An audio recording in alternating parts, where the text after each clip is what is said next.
For me, bomb in some of the engine say, why yard say what so dear now do a feed at Adom TV. Any apostle Dr. Anita Koto, you better Muntio, oh, Cranshamra. Any Shirama, who fears soon more than so, and you ajubre.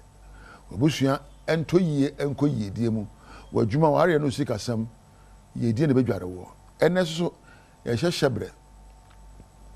And I've come with something. Live fully in the moment. Live fully. And the day a crowd. Now, as someone I made that, me sorry, I make kind Bible say, this is the day I have made. Rejoice and be glad. And me there, as someone I made that. And then a dam I am our coffee to minute I could take away. Moaninye, Nadia will see when them. Rejoice and be glad. As someone I make a chair, how can I rejoice? And how can I be glad? Maybe some who ask them, we say, when you mean what some say, why another day I'm a sermon in Yemen will see. Now, then I may have media will see. I said, Mammy, you're free and right, I'm a fair mono. I said, Ma, obidia, yeah, me the channel. It is a media, dear Trama Kuma Mune. I said, me two and right, actually. Now, me turn and be say, and ne. Dear na me de mani beto so a meyo a ene be wie awiepa asene nra. Focus and discipline are the two main things. I need to have the discipline of a military man. Ese me hihye ma brabo se osere ne a me gina okwan no. Emfa ho ne me fa mu nra. Emfa ho ne ye ka kire me nra. Emfa ho de ye me nra. Ma jam ma jai the past. Ese se nra de me di mu a ebe ha me. Simple bi wo nra mu a me ya me suan ade wa fi nra mu.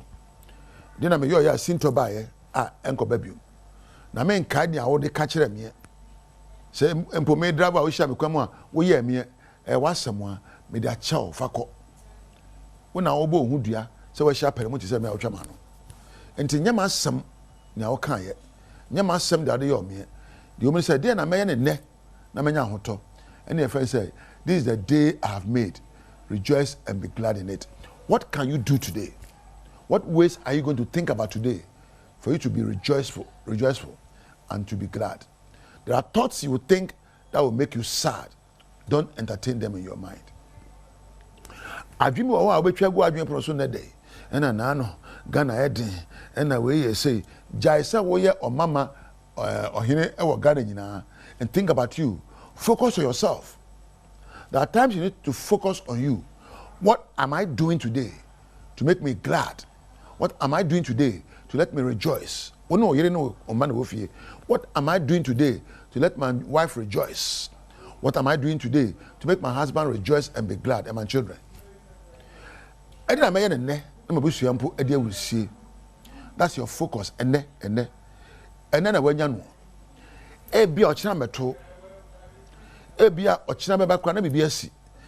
and then they cry, well, make sure you are living today at your best. Satara Basha, Satara Fe, if I'm to us a bro, Yamra Basha. Oh no, say, we dear so, said they be fata one. What I say? Na Pesubaya, I mean, no means to come eba.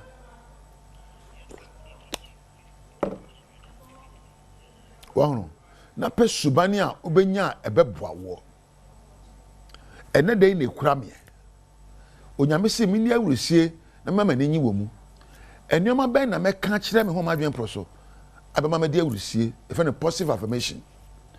And I be also there. Unim ready, Nemum koto, Nabom pie, we are. Young Shady Macacho say, ah, me safata. Me your mamma. And then me see ye dear quanso. And then Adom ne Adom me, and then a shan never jaremia. And then empo. Onyame de me fa kwampa so a me wie na day. Speak positively about your life. Don't say, hey, and that's my sorry, a bad you, a free aquajumamu, hey, traffic, hey. Don't start your day with anxiety. Start your day with words that will create joy and gladness in your heart. Ah, me kwajuma ko share santoa, a bad dekeke, because share empo frank, a bad fekeke, because share a jampedu, a bad pemukeke. I'll be glad even for the people I'm going to meet in my life. was an apparent of him or Baba or any, me fear ko pempna, and more day in Koye. The crown a day, my own so. Naka sempa efa the crown neho. Na pen Kenya be Kenya war, na penyan san be brother. This is the day the Lord has made for you. Do things that will make you rejoice and be glad. You can't say rejoice in first room, if you near, if you are juniper, any empo susiepa, any subemu. So you make us say be glad. Gladness no, and you should better go abroad. So gladness comes as a result of the way you are thinking. A glad day comes as a result of the things you'll be doing. So do things that will make your day glad at the end of the day. Do your best. What I say, what idea? So now, when you customers answer the beer of a tradia, mammy with them, a corner, maybe a home poor, mammy sere, make a cotadia one. Papa with the Mishana, who Shana Chroma has lamentations, a children him. Now, which are good morning, cry, good man, and then me a bad morning.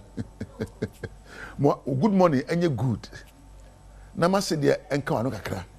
No be shower or the city shower. Ma we diemu every and the apa. If a positive energy.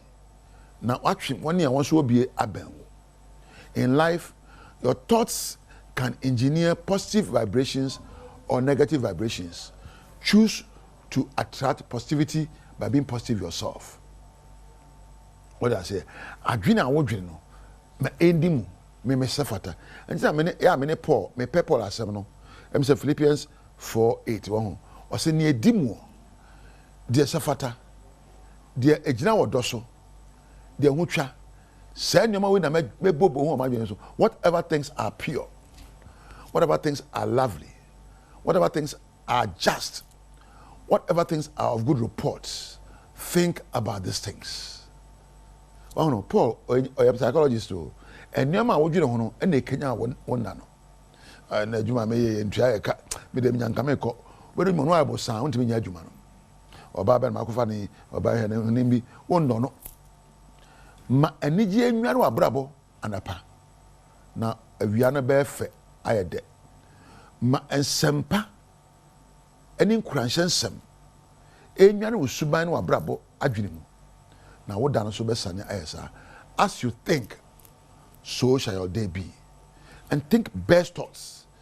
Think excellent thoughts. And think discipline. And focus on today. And then who abrabo bi abebo.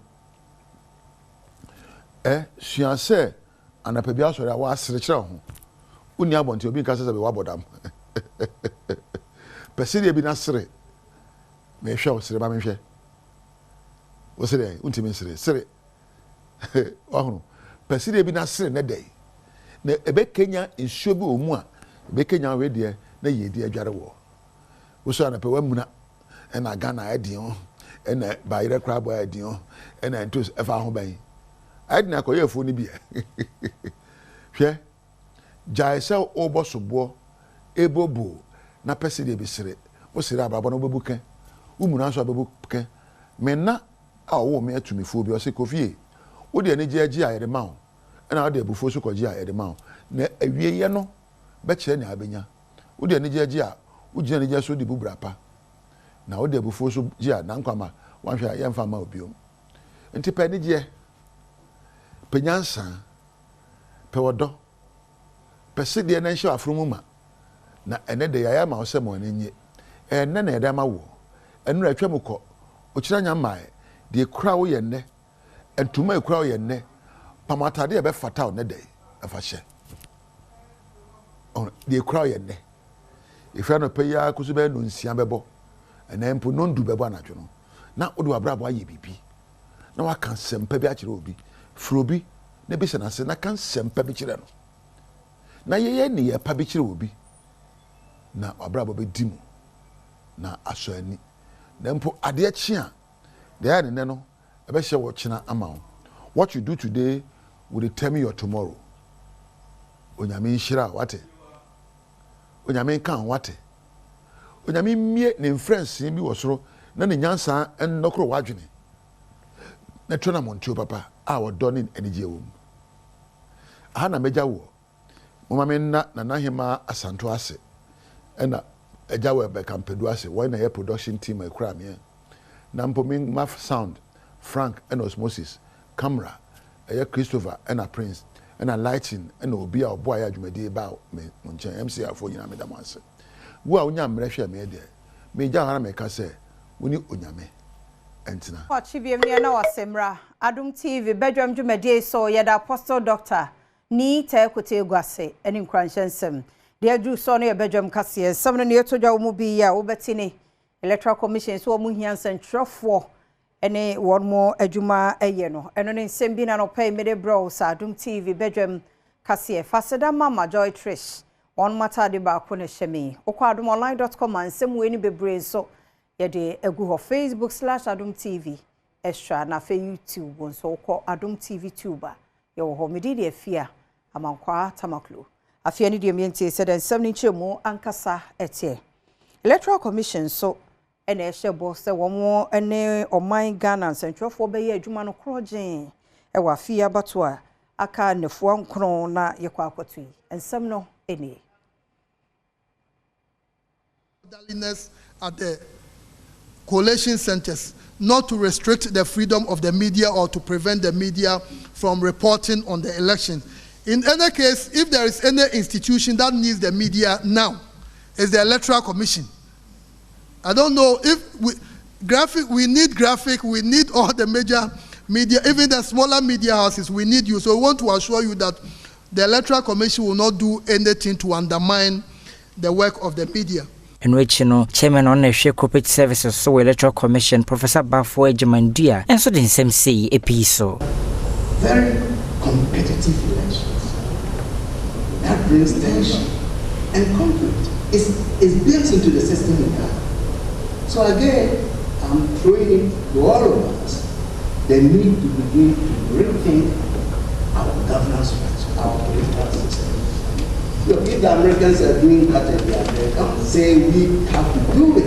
And that's where the point comes in. We don't have to do what the Americans do, what the British do, what the Scandinavians do. We have to do what Ghanaians must do. Electoral Commission komono ani egusode ma wo na sabeye na fia bato no ye beto be wie no obia nya haubia meka so obia wie mu na bana yesenti no won aye ne se wo mu ba befa experta e ba statistics a won ma bini mu nkonta ne akenkan a wo se pepepepepepepe nti sa da no komono nan a wo hu sa nipa no wo mu gina ho no wo bo ama nkenkan no akoso a e be wie che wo hu se no kranko a na adadie. The commission has also recruited collation officers. Based on past experience, the commission came to the conclusion that on the day of election, usually even 2 or 3 days to the elections, our returning officers who are in charge of the collation, they will be working on distribution of ballots, a whole lot of things. So, and these are the same people who must do the collation. So the commission decided that let's advertise and bring in people with background in statistics, in mathematics, in actuarials, and people who are very conversant with numbers. So as we speak now, for all the 276 constituencies, there are people we have recruited whose job is to report at the collation center. Usually, we've given them about 4 p.m. The setting up of the place will be done. So their job is to be there around 4 or 5 p.m. And when they come, we expect that they are fresh. They are not people who have been involved in the daily election activity. So they will be able to help us with the collation.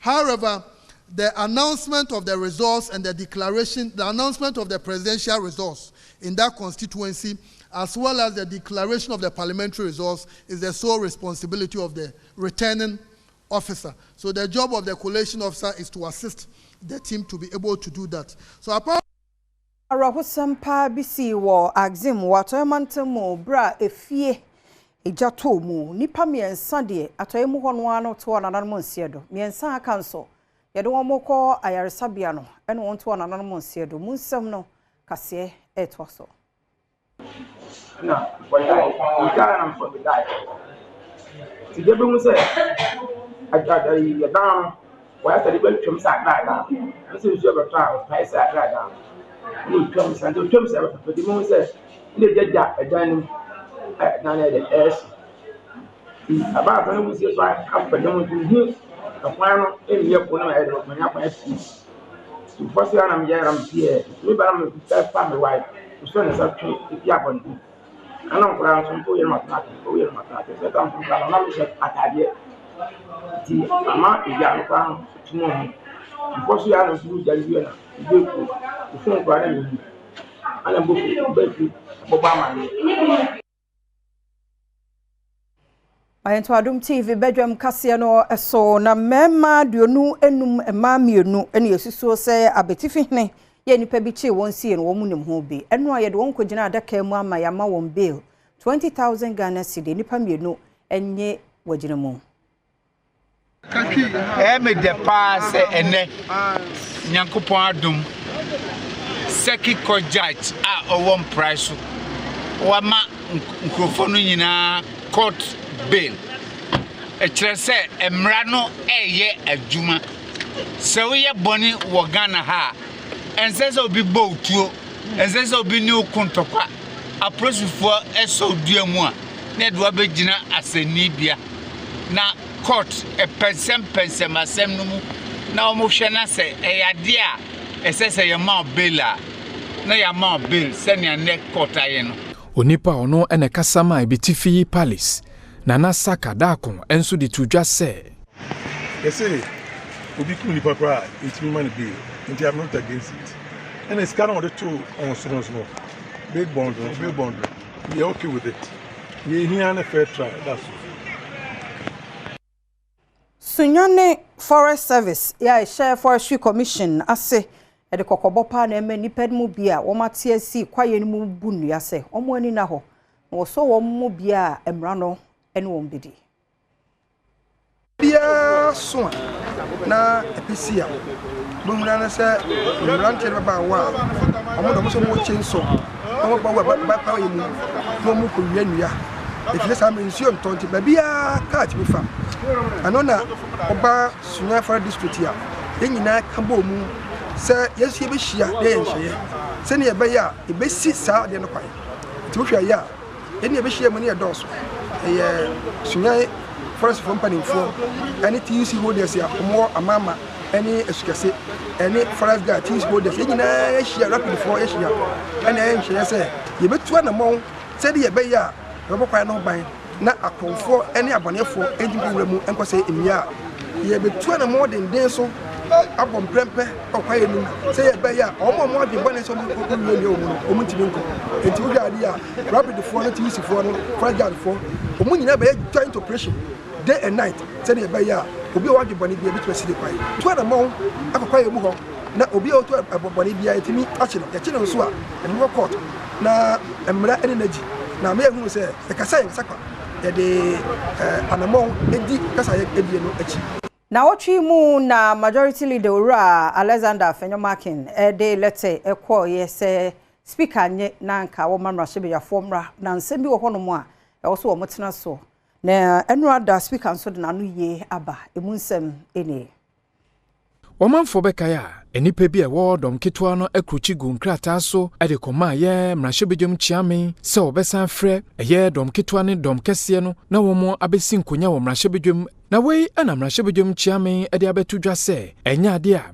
dom ketwa no ene dom kese no woni omo bekohia e wo mrahwebedwom wo mo behia gisa abato no akonewiye wode sansem we atudwa e wo memo bi a wo troye ade koma petitioner dom kese no etro ade koma no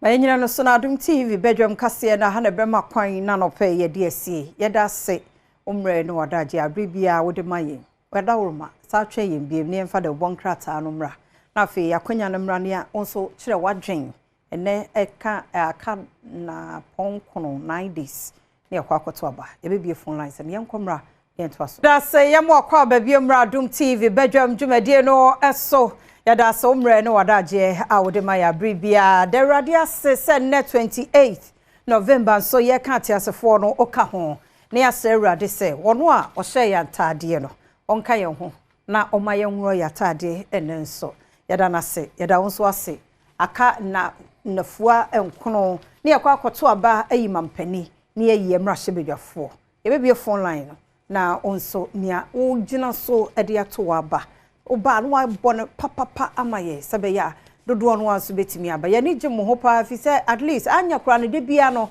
ye nya nipa foforo ye college foforo mu nti yeda mo ase papa ene so akonya no beba me ni owura Benjamin Asante da ko aka Omanhene o Blodadi former PE teacher and at the impo DJ Hitman he didn't dare a door so be me na me mo ache eno enkwesi hwe we are we e na e dey oh ya kai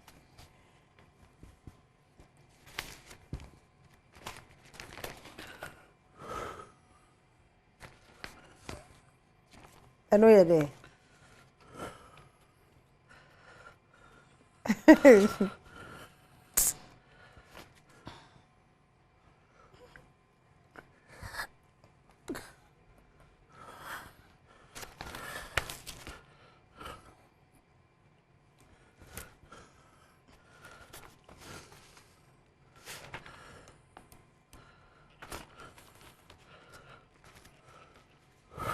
eno ye dey yeah now ye 24-hour economy.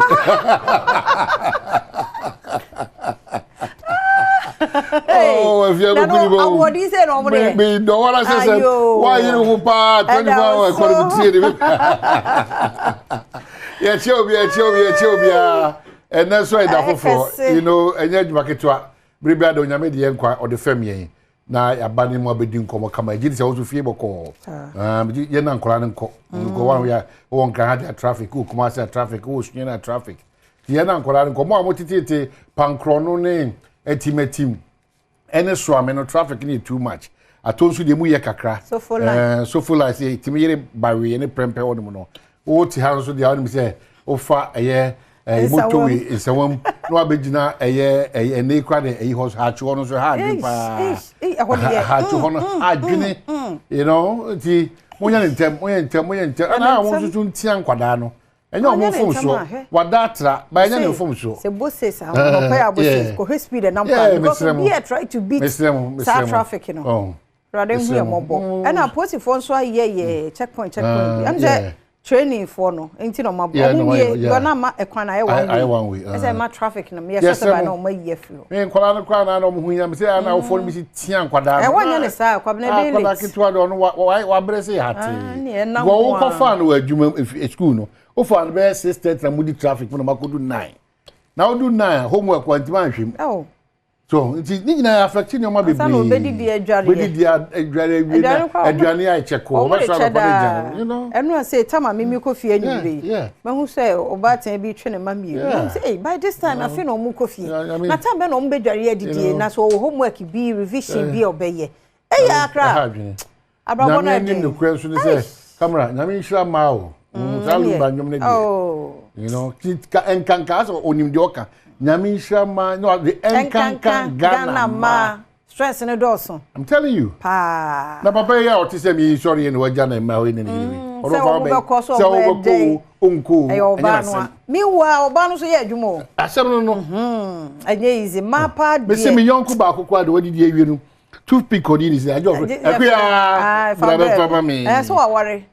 so wa ware no nko ade responsibilities no na we na titi die ni bi ni ane ebi mu fi ekoso pa mesi wa wie kwa na no ba ho nsa no ko ba so enu no ene enfensuo ne ba fensuo ne bi we de o dide wa pake mampa o daddy ene o tu fo kwa so ko bo golf mesira wa me mani bi so dibre ne mani bro so fie daddy ba fie sa ajai o mama no ho hen han oba wo nyima akura hye na chi e wo sa so ne on say sa stress no dos kofi na hu se be ma ti akonyo mo hwe ball sa na obe ye adwane na akola no adwon so no no akla ni di book ahodo no say na say ma bre wo Ghana just no pay kura ye nyina ye kwa adwa be ma no ete ho wa ye slow obeda mo ba no sole be no nan aye nkura na duane adware wo matwitwi wo mo se ntinka ye mienu a ye ti fie na nka wo be men me oba me ye aduane na wo be me wo so wudware nkura siesie omo a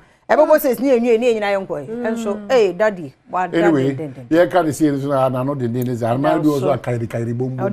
Marija ta kairi bom bom. Kairi bom bom. For number sit to 0302211701702703 0302211701702703 aka 9 days 9 is it any weeks any months any years days 9 days ye kokofo idua ye first caller wo so me do for no pay ye mo achemo akwa ba Adom TV Badwam so wantimi anyina so fa che ye Mr. Omomra ne ani nkomo aba no eso okoto no de se kwa ye nka so obeto ana eso bia to na de enti na woto han no ne asebisa no ofra na so account. Daily guys say Babin puts parliament in cooler and any man say election 2024 military will be at flashpoints tax force and akase Kasipa from Enimha Baumia outdoors 100 electric buses and rather you want some I want to say we are ba yenko kofo dua na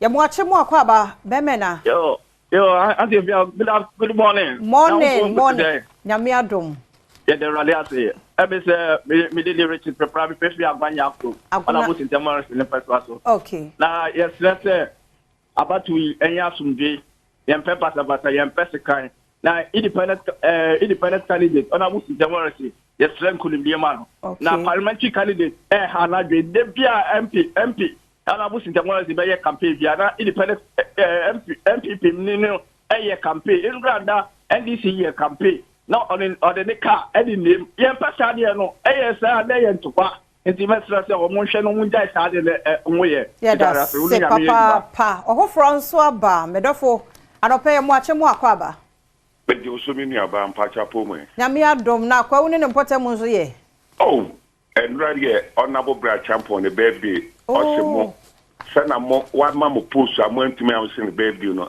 odi mo ho ya kaka na se wo no anso ofra wanka me so say what post na me premier lobby amamti me say fa me so obi asobo ye nyina obi ankai yo enti ene honorable ne nkwaso erade nkwaso anto nhira ngu ne so oma ne kwatenten mo benya post ndo hodin ewo mu na me sre oma hin komra sante post na ye pede amana anope na wa ye me sre so ko ministry so a enye fe no kwa kopeje bidanesa because we guma enyima sa no pe so this akọ obeburu nkrofu the best friend last time no nye udbs bi na proposition ma me fe yesu na me mo na nado and Dr. Mamudu Baumia ede abaso sabe nipa bibisi na nado nyehwe na nado nyehwe na nado ayen senchire ni bia san senchire nipa oye bia me win eye mo tia okonfo anoche Chenyama na nado biebie me hu adwiri yada se papa yada se yemfa another caller me dofo yem ache mo akwaba mi amini aba yada se oba pa na ofrefri hia no pay e pato me frefi Koforidi Eastern region yo yentie we me din de ya amankwa name mo obaya Elia school there school guys aka ho yo yate entie yo anope mebo mi MP honorable Michael Chibefi about ni Gabon South papa ibon homodi nyankopon hira no amen ni abema Ghana ye pasudie senya bibia ye to abasudie ewia we besri so enye ade a ha dream na ya sabum enyina ye nipa baako yes Ghana po mummy anya baako sanya ye fida bia no na yanto dia opemo na media Dr. Alhaji Mamudu Baumia yenim se nyaminti obeba betwa nyema papa ye papa na nado aye no so na Ghana yetimi akoye ye da say pa yemfa ye last caller so obi ani so de ne the course nisi ai o man pa change first. Daily Graphics say Development Bank AGI signed MOU to bolster garments and textile industry. Kasipa Famenemo say at Graphic National Development Series 2024 elections will be the best ever. 97% eligible citizens on voters register. Electoral Commission for Anakase according to Springfield, Afna Field appraisal confirms oil flow. Era Kevin Ochery, CEO Springfield Group, Onona Wakase, and Aqua Global Peace Mission omo partner Edwumako for peace and security. And no yam fancy nene boss birthday Abdullahi Awudu ne abu nkwaso ye general manager eradenyo kese fo nsi mapoma adwaso so do wasi fo nkosi kakra ka na so kwatenti ahoden ne apomuden pawom de nkwana men wasase so ne hu mama enyina happy birthday dem nyame onkoso a ehia yenyina no so na yemfa de bonkrata no ene yem course ni si ya ye kwaba na agudie mo nsam erikese dubodi ato so na for health tips stroke so ye tie bi ma me pa ne mo na ewi a mambo atema agina mu biem de ahose pebeba komo bi bewura mu na fe enne majority leader ura fanyo marking besa babiem ne letter no speaker reply me sure say o ma agina mu obebusa no ne sadie parliament o man tena se yekoto aba ne hunsunsu aso no eti say di nyina ye nkomo ene bekoso on pensem mu to koso a mo afidie no na Adom TV isa ha your election headquarters ye wazoye yedase mo akwa babiem Adom TV Badwam health so na ochi mu stroke ne ka ho asem ene de na dog aka no na de stroke nim panini makra first na nka stroke de 70 utim so wabone bre ne 25 chese areho misro kan hu ne tie de dog okay intini asamba akọ kan enu a eye mede ene se wadi insrade wawe aponche ana odwan ansrade aye no ho na ada wonsa wonso wotwutwu bo no mu kra wodi so hie na adwene na ada sa intini na mu ada no de na ade be ya nane no na moja na fu wode fasa scenario we akra fa two trim sa de ye ka stroke ho asema be pay attention dog na so ye na ase ye mu akwa ba me we signs and symptoms stroke ne ba yo me da se we ye na first time we na call obt a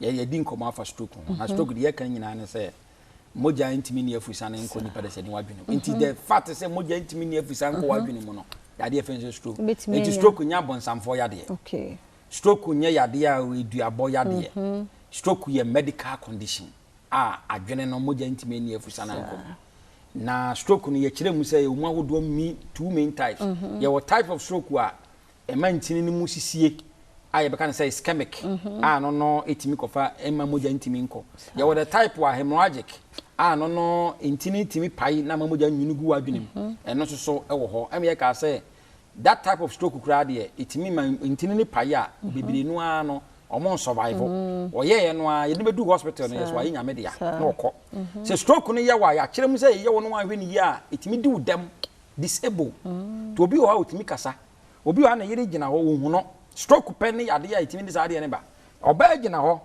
wo na wale oba no o hwe din say sa was papa wo ni me ada ya na enti adwene no ye wo de me kasa e wo de party a e boa me metima kasa ye wo de party etimi boa for retentive ye wo enti party bia ye wo party etimi boa for obetima ke akai no ma enti wan hwe ni ya the party na be strike wo no na obi wara ne kasa ko okay it depends on baby e be che wo no do obi wara bo say strike na baby a obe kai no ma no onkai we eti oba ne ono ane be gina wo hunu ene na bo say di palace ni oja na ya wonte ojonso wonte just e born dey we say just e born diaper need a bono and san nipa no na ne say di nkomo the causes of stroke any actually say yade hypertension one of the number one just say the enemy of stroke hypertension 70-80% of stroke cases obehwemu no abedo no pressure no wosoro wo form bebre a itimi de ba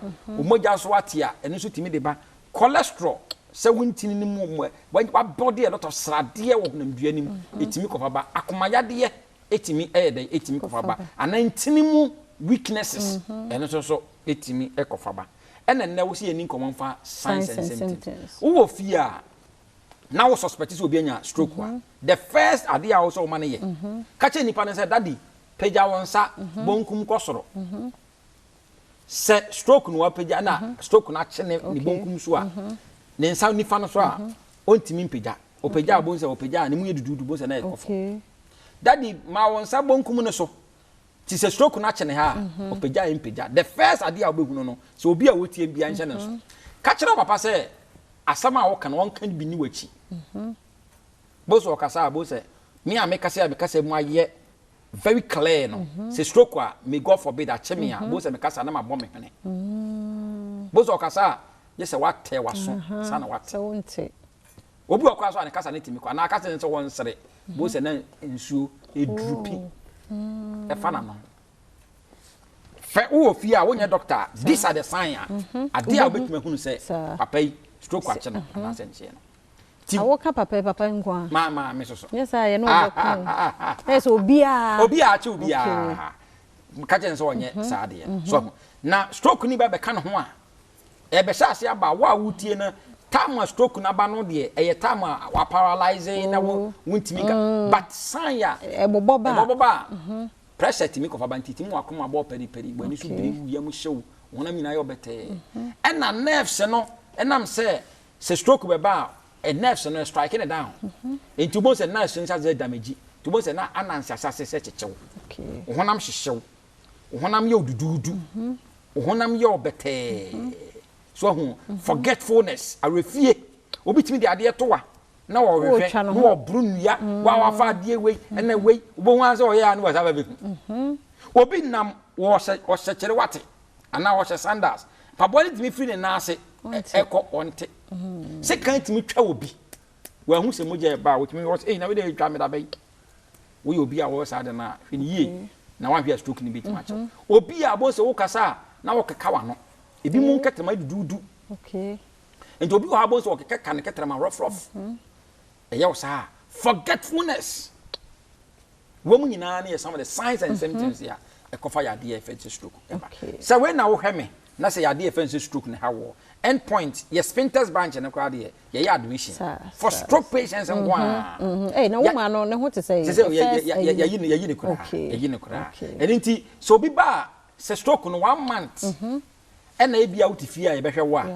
so bebre eba no me kase nyankopon ni monyam say omo ba 1 week nu na say ya show fresh nwa na say do bedu end point ya me kase nyankopon ni monyam 1 week nu obesore anante wo fie betima hwe pepepe e good na mom de ndia mane basa na say nnuane ye de ma omo ni fisuo machines ye do mo fa so no ya na ye dutwem ntia mom healing no abantam etimi e content for end point ye obi okumase takorade enzema tema sphincter shell signboard kumase chronoma bo ahia tachiman hansua fa number yi na de how bia bomoden frɛ consultation woni ye kasa wontu asika opese woni be din komoso a you don't pay money before you talk to us. Eti number no 0244 86 70 68 0244 86 70 68. Dr. Eduwate na wotelen kano china so sabre ya wa Adom TV Badwam so no kan ye ho ne mfanwi stroke ene ye ka ho asem se wutie from Jordan abepem ne na ne ye bewie nyambo china ebi mauso fi said yaka bia no ubedi so ochena nkwa hoden wo ho a ebehia seda na endpoint homeopathic clinic dia won mother romanti ene etimi di nkoma eti sei ochena so nkwa hoden wo ho a kan ye ho ne ntoa so. Good morning. Akwaba Sonkoze Badwam Usepe do oya honosom for the Fantador president for the Brothers and Sisters Association. Akwaba Sonko catch obi don kenchi obi there ye da Usepe nkomo no ye rituum na ansa me yoboko nsam no dono mame ma monto no compu Ghana mfamo ate ebia na aye wajunde Christmas erechan nanka ye bra December ni muna ale November ya kasa Black Fridays bebre recordo a lot of shops now so ebinim ones na ye more special ebinim ones the discount no esuye papa nti no man kan for compu Ghana mfamo no tum na akọhonom na ekoto wo products na pedeto no electronic gadgets biara hwe biara no edu honoma ebenye bi nti no say TV in a pair laptop in a pair mobile phone in a pair fridge and a pair another freezer and a pair home theater bibiara ehwe biara no ekọ compu Ghana ho 16 branches ni nyinara ebenye bi wo honom discount no so the order do papa nti no Friday yi for when you watch on Friday 29th ko compu Ghana one showroom bia na kona kwaje ze pe na so tin there ereto azeno na wosan wore chawaze eka ho wo chema gifts wo honom the man wo sika 2000 Ghana cedis si tum na ebo honom na se obi saw Black Friday question ni each one things are was it a gift no another 2000 Ghana cedis no was one more free into no for compu Ghana was 03027522020 mamansana minsi number no to be o mo 03027522020 compu Ghana bomoznara na kohonom na Black Friday no na wedro no into no yanko hene nsamum ekwa atachewa etufu bia me feed and pay ohia ma wasoa ohia de ebetse izoreka no was education hu hia pa on for talent ewo on for de bi epede kwa brochi adwuma bi epede ye bia mami momozna na hwe education for fam ho na bibia labo wi opaye mayente ekwa atachewa nene ye yese kosuku a woseme nkọ kosuku ya woseme nkọ wonkoi enye ne na abehunu ebedrum ne bi no a obetu kwae no afi ne suku ho asem aye drama wo maame atete ni mawuram woton mako woton nyaado woton tos se me ba focus school fama me ne sro hweso ne ko men kasa wo nko suku o na nye ne na abehu wo nko suku ebedrum ne bi no awon si e ka profit na mente sa na abeye at the same time obi anye na no ho enkosu di se ahuru bi pe no me akua tachi tujaku chewa me huru bi na meka me ma me wasem bi okan o se atasofo orutu ne bafo no na ewewu ne ba otetaw ntokra na echi oritiz oraka no nti na afutuze ohia papa na emmo mafutu nsachi nyipa agida nsohwe nyipa na ready to no form for da ma me forget on fa na mmom so kwata asem ma na lab find any way out mama men twan ma wo story ni inyadam da wo no etwane kwata asem ma nsana ihu me odeye te ya futu ai fama wokra na anepe mu hu video bi on social media masa nkofo talent o hey nyipa pa no to mo na body ozu bo beats kama bo beats on bo no na body e masa nkofo talent enjoy video in embrace here.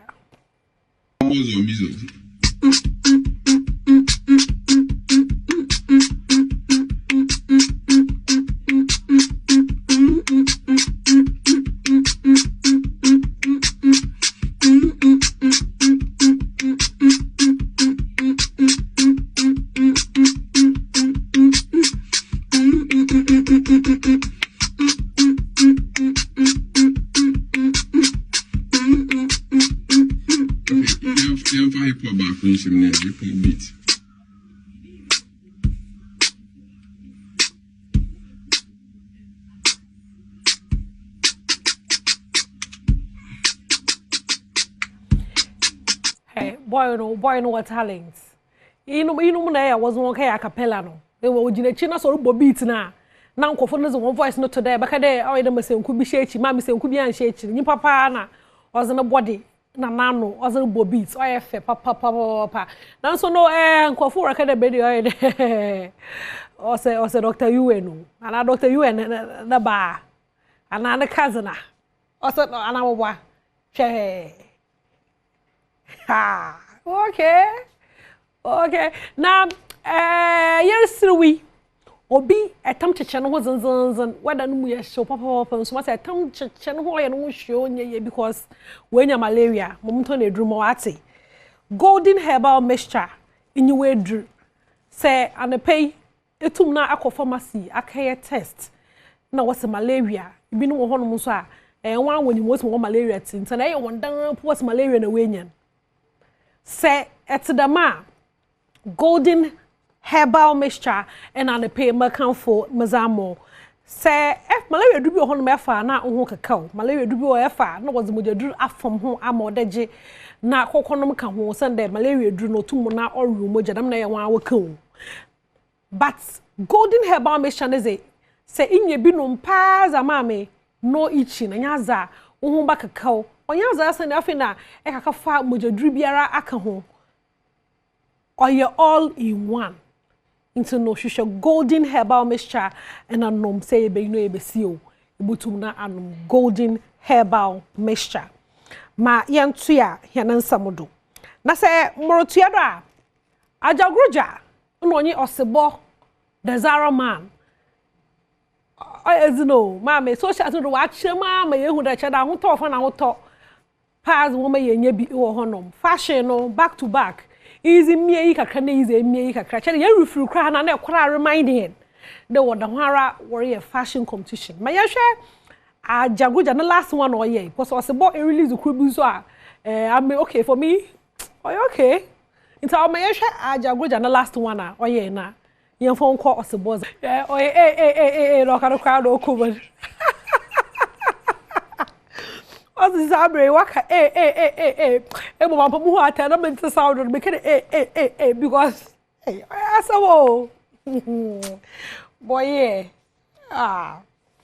me mpo ba madam batili we twado but oye healthy into no one kwadra na wonye oye healthy no koteze one kwadra na wonye ma monton boatema herbal mixture informo ate boatema herbal mixture for waist pains and on your constipation it's an pay sorry wusisu and fe nyina ende ma me enya constipation roho so still azimba but mozna na hwe boatema herbal mixture say benyin na wo benada do no so no nkoye ya tumendo benada ye ya hwe boatema herbal mixture say eko kan hia ebinya bi wona na boache herbal da mara na takrade nso mensa ebinya bi wo honom koforidua Gapson pharmacy na Benol pharmacy nkwakwa wa Hillside pharmacy Wusko oda wo Ocheneba pharmacy bomozinara na hwehwe boatema herbal mixture say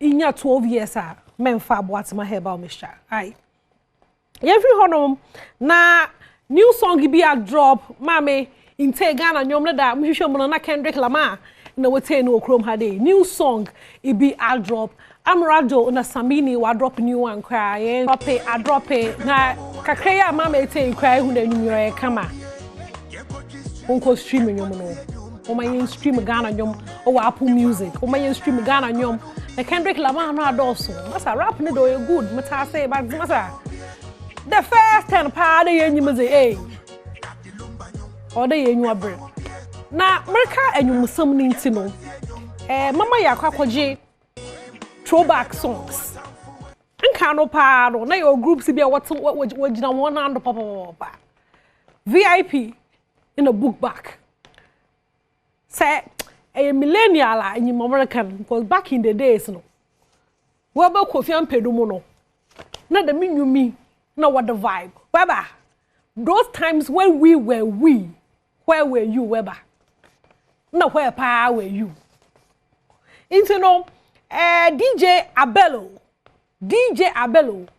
na waka kadam PCC esenyi may enjoy VIP in a book back in the days those times the pa masa mekaya na more high school pochonye junior high binya frobadom na enyu we were dropper entertainment national anya sam kakraba enyu mi back in the days no see so mamun kan cho da na ye ezini asasa and they will enjoy one is no nya hwe ai anya hwe na menyo ka say mamu fa onko Franco ate mamu fa onko Franco o said the Black Friday no Franco Trading Enterprise wo yi wo hu film wo chema Black Friday no they got you o said this year nyina nyi wona ezigwa into no so odu Black Friday no one for wo hu hye wanye bibi amfa ma wa ibudwa wan into no Black Friday yako Franco Trading Enterprise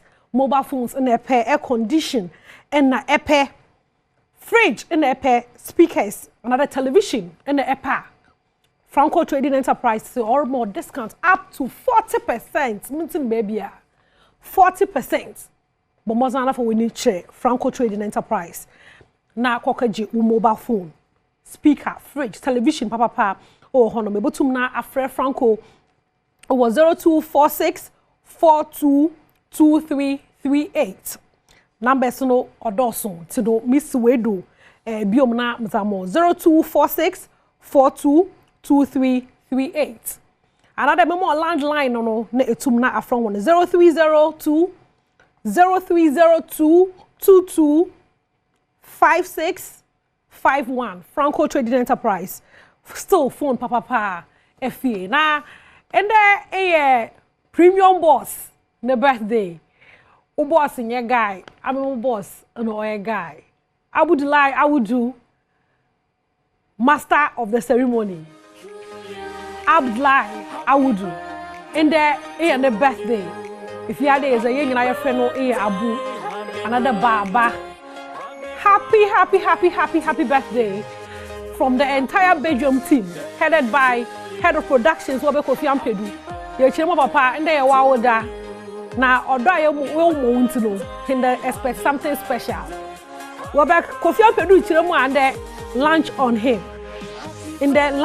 him into no Abu happy birthday to you baba nyami show no onyo kese onkodwa mo nyansa enyilizum command intelligent conversations ebo Kofi no na zibiroko nyami show no onkodara omo nyansa no ntunkom tina se charma him ye do bebre happy birthday to you na morosordo makọ hono so masimo muzijumezi muzibro wonyina no meda wase bebre weba or director OPD nyame insure Jessica Richmond Thomas Wofi hade nyame insure wonyina Moses Dennis nyame insure wonyina meda hona se Estaran na ochu menyi mroko ba mum jo throwback nyom mrijo throwback nyom asana makọ Isaac am also no so light no sudu me yobodum light no nti Isaac meda so papa there so light no edisodo imam mrijo onyom prior back in the day Masordo. Kwa baby mra Adom TV Badwam dwumadie no eso nafuan nkono na ye kwa akoto aba. So opesa woti e bato mu nkomo a wakoma nya oyade a afidie ne ye ba akopɛ Adom TV. Asempa FM, Adom FM ni social media handles insura 104.7 104.5 ewo Kumase. Na udu afidie no ato ha. Ho nsamo nko a nsamo a ede enye twitwi kasa twitwe bia ni mu se de atia no so pepepe saa na ye de ebema wa higher election headquarters kokromoti power ntia shanon so ya me ya domo a memenda best start from 6 na san ye 70 no mu erade hu ye nyina ye mobono nka nyina ye ho na da no nkọ emeto ye asumdie mu enenso ya me aka ye ho aye ya dom Givers Herbal Center Babirad and Duaimo Dr. Solomon Kwabi team no eti adwam enu ahodo wo adwam aso no be na na yebedi ho nkomo ye mo ache mo akwabe Isafia me Joseph bibia aboko de Mbacho Yesu Dr. Kwabi nso ne ho ye Dr. ho ye de nyame ase wada ma ye ntie Givers enu ahodo ayo ntie mema obi ache na mema o makwaba emfamra Adom TV so na sade etrenti ye de ye nya ache so emfache enkonko shekut Ezero kwasem ne se esa nnuane a yedie no ene kwan e fa so di no ne brain na yedi no ne ntino ye dumre bi a no aduane no atimi kofa ha obi de brain eti wo se brain ne bra no bia no so ye no num nura ebeboa na akio yen ne nso yenya ahode nei obi apadwuma aye obi ase adwuma ni ho an wonya bi yenso na da bia wo yade dadem a adwuma ru abegye adwuma enkomfo so lazy won boot gina kira omo twen se wo be free ho as a reserve player no wo free ho sesi a obi ba be shem ya wan hwekro no wonim bosenam obeye adwuma no esene wo nanso ebia wo ahumobro bi ni nyame adom bi nti no wanyate ho etimesra no maduro pa na emwa wo brofo duro a wonum ni nyina me de Dr. Solomon Kwabi si obetimi anom na emom wonum amabre kakra ntom ebre ni tomu afi Givers yenu ahodo ni nyina nso obetimi anom ya ebesa o yade pa etimi kita duro ya ba ma bia so ne sisi ewo ho eno ene Givers cool capsules we no eboa ema entine mu aye mre no ahoden bam wankasa onuane awudie no sade eti digest no etimi digest ye nka onipa bia awudidi within 24 hours awo se eye adwuma woni padua no mu ane na mu aye de wo se eye na afi de enye no eye excreta na se agyanan no eno aba besene ko wudie ne de 24 hours na besene na awotwe abesene bosome wo so de wo de hyehye no aye kese yade eno ntine edumre bi awo kasa na pampan wo dumre bi abesode anopa no na obofono wonni aduane bi anase bibia anya wode enso obi akasa ho na aboafu tie na hye no nso se nipadua no ede nam aye koye ba ni nyina no entini no emu na enuane ni nsu ahodo no efa na wonti no mu sisi a ebede ne nuro nuane ene nsuo no atimi aye adwuma ewo mu eba ne saa na problem na de abrɛ wo dumre bia na waye tititi wo nse wo maso enye yie wo nan epoapoa wo se wo bi na ato aduro enye saa flames ne amamman no no ni nyina no firi nuane ahodo a yedie na entimi digest na chewo dipadua no mu a na fe create that mess no e de amount ti kope give us cool capsules na tonom oba bi on mo tidwom nko a wotena se a 24 and hour 7 hours 8 hours 10 hours no wote ho onso de krampo sebe enko ba bia usisi no eye entini eno na ye joint no a je se ekọ upper body ne lower body no ekitamu eti se ahomre ba ho no a the problems be be na bro num give us cool capsules ababu asiesie entinu beda ho ama ahoden aba oni padua no emu na ya be man so na pese ogina so eye adwuma eyi a mesrew eno eka ho abi tie na hye nso sika ne de obenya na nso so antimi anya adwuma ewo fie a na adabiri dwo ne tetewa a problem Mr. Kope give us P capsules na tonso efa can give us cool capsules na ho enura mi enu nyina ye numbom Food and Drugs Authority agiatum enti wonum ni mi enu ne esiesi wa dabirijo eto betwa afiru so ma be ma no agina so wonti no asabe mpreduasa ewo opa achi ewo okwan achi ye firi wadwene mu na eba be so sisi no emuo na eba oba ma no emuo no se emu ya mra eno na wontimi nyina so 2 hours nti wo no se won de wo 2 minute mine na tie na hye no so se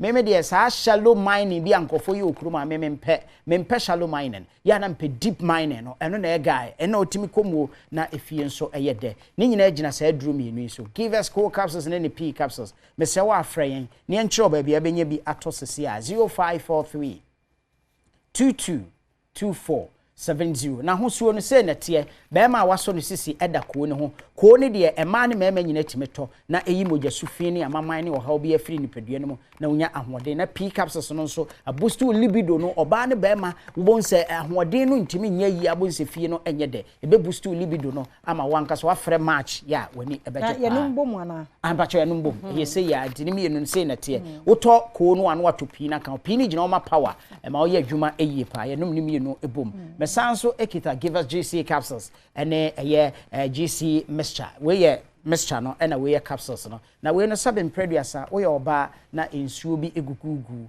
ensuo no ya na enyan dumre bi asabe mpreduasa wakosua kuma odo nsafa mu ayete se sabe kosua nkitinkiti bi ya na enyan pa mesre so wo sa problem no ebia na waba benom sa adri bi give us GC capsules and then mixture yenum ni mienu nyina nso ebom se na hosuo no nso ete we ye ensuo de na we ye presse ya wonom a ebebo na asiesi I know the ensuo na benom presse na na say wo de no I mean wo de mixture no na ebenom na wo de ordinary water da wo de ordinary water na ebenom we no so sa ho we ne de we no so sa ordinary water na wo betimi ede anom eti wonom no na asiesi obi onom asabe be ma nso ne be ma hu nyina agu ensa wono nso fi bi ta agugugu no ya na emu hyehyene ne be ma ne mu ehyehye no odwonso kra enye yie bi ono ma mu tu kwan amakodu ba bi anke yesi obi anyina no nkodwonso no wono wo bechem adwonso no emma nani beba na ho so no na enenam ne sere ho mesre ba ne side anim guase na ebre wo kope give us GC capsules and the mixture ne bi to yenum ni mienu nyina da ebom no afre wo 0543 222470 baby eton no bi a pharmacy shop ne chemical shop no obenya bi ato ewo ho na wonom no nso na esiesiu ebesiesiu ama wankasa no efie ayede na wankasa no oye oba nso na sebe mpreduasa uyi wo ba ne so no ensansa bi agugugu ho eya na sede America no pampan bi ewo ho ye wo yade bi wo no my friend genital herbs eno ne ya na aye mpumpunwa bi tietietia sebe mpreduasa wo ba no enchen na ya na de ekofo ha we nyina no eba no ya na mostly ye nso ya dwene se mpamagudie nko mpamagudie ndie edeba na infection ni bi kura time chewa won santam ni ade nyina nsan bi timi gugugu ho no na ekeka wo betiti sanya ade a ekoro wo motuom sei bonse eho nyina timi ye nsan ne niema bi dumre bi a wo nama na ho kekawo wonima ade kura ya na ayewo infection no a na di we nyina da eba ejunum give us GC capsules ne mixture ebomu no na esiesiu ebesiesiu ama ho ato ba bi eton no bi a mese uduru abenya bi ato pharmacy shop ne chemical shop biano ebetimi aboa no wanya bi ato na oton so amesrew no afre yen e wo 0543 222470 0543 222470 na give us a mixture we GC mixture we no component bi wo mu a Dr. Solomon Kwabi na Dr. Fo no share da ya we no eboa wo ema wankasa sabe wo ye oba na wase kwan esoa ebetimi ama na ye ketewa bi ede ama onye ketewa bi se ekwete se akwada de na emum obe secondary virgin ebeboa wo na efie nso ayede mesrew emo haw bia entete wo dwopo ana wo pante no a wo hye no usi a mesrew afa san awiem na se infection bi achewo na awia no eboso ana se wo de se unni adagye ewo fie de besan awiem a wo be sha mesro ya ato ebetimi aboa wai na entotwe nyina da aye fine ti so wo how bia ya aye infection sem aye ohaw ne ateteye ene amane bi ewo fie a ama wankasa kora na 7 producer wo da sode ano pampan a efiri wase eba no enya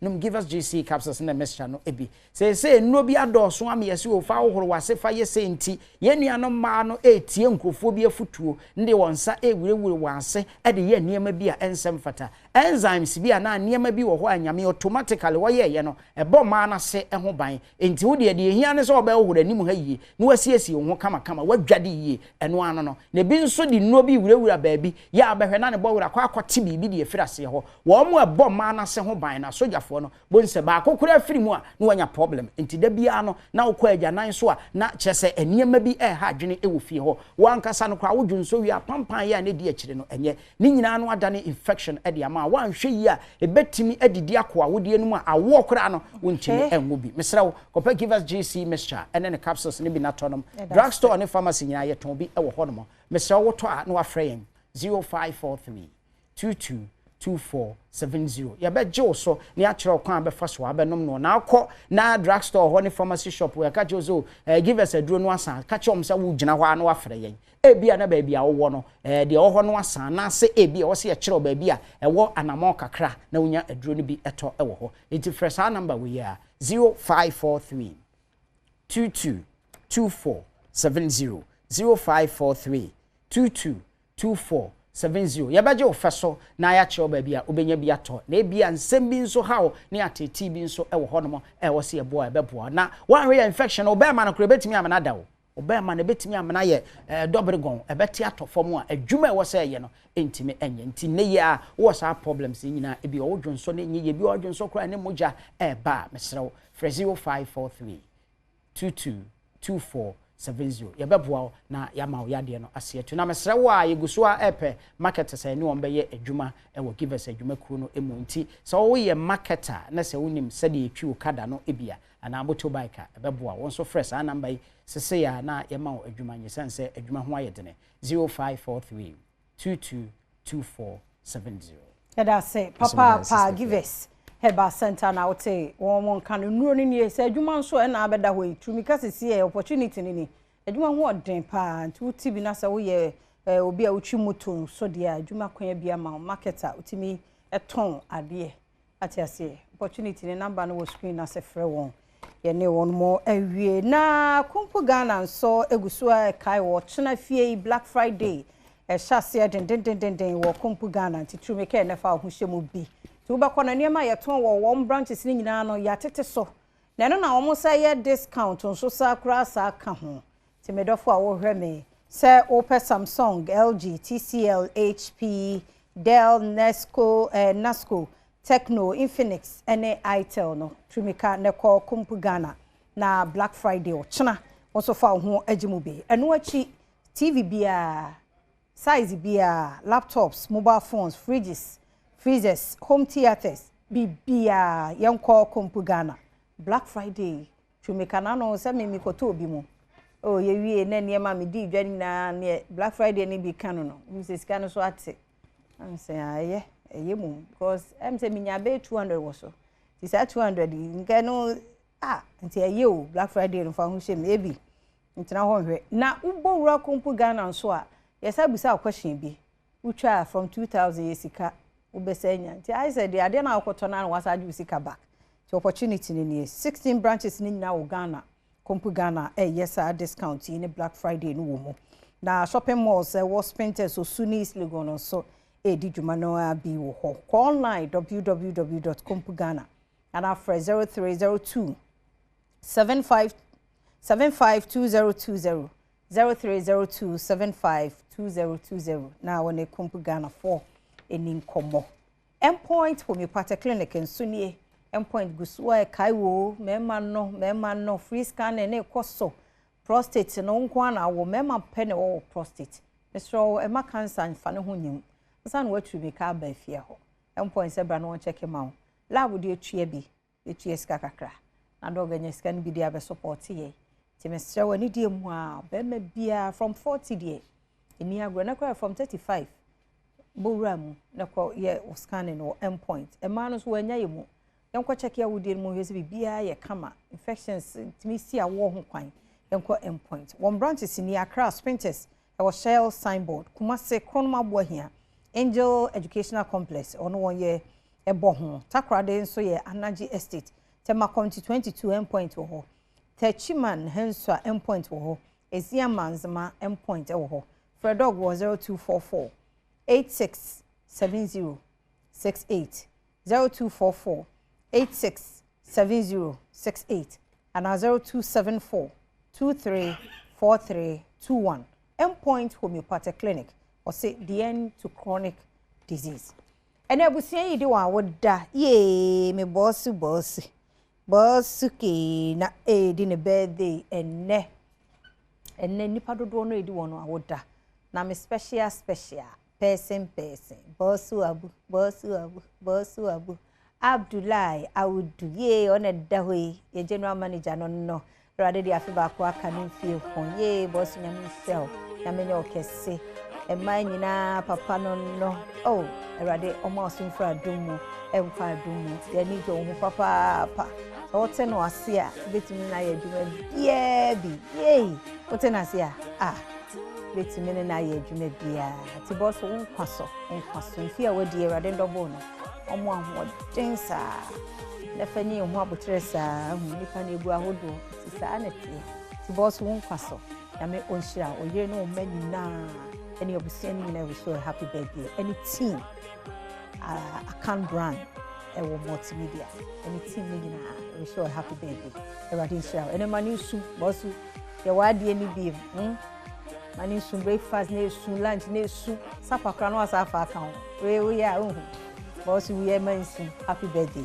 everybody share pa afi happy birthday so nkoma little princess Grace esi fosua esien Princess Grace esi fosua esien ofa osmo hey kwage to odi ko beta no we ko register onkwaso we princess ampa rade nya okese rade ma wonyini enu nkwa na men omie wadwunum na oba kokodurofo oba obre no ho asem bu ade rade mfando mo nyu fi nya wadie mu happy birthday nkoma ye me professor zo na bie wa hai happy birthday enkoma nyame aseda amu asechi akwa ye agwa we yanyim no wo school dem to a professor bio starter wa wi agu ni tri ne kuma ye o ma me Dr. Florence enu nu amu nyina na papa we so happy birthday na wanya 1 year abro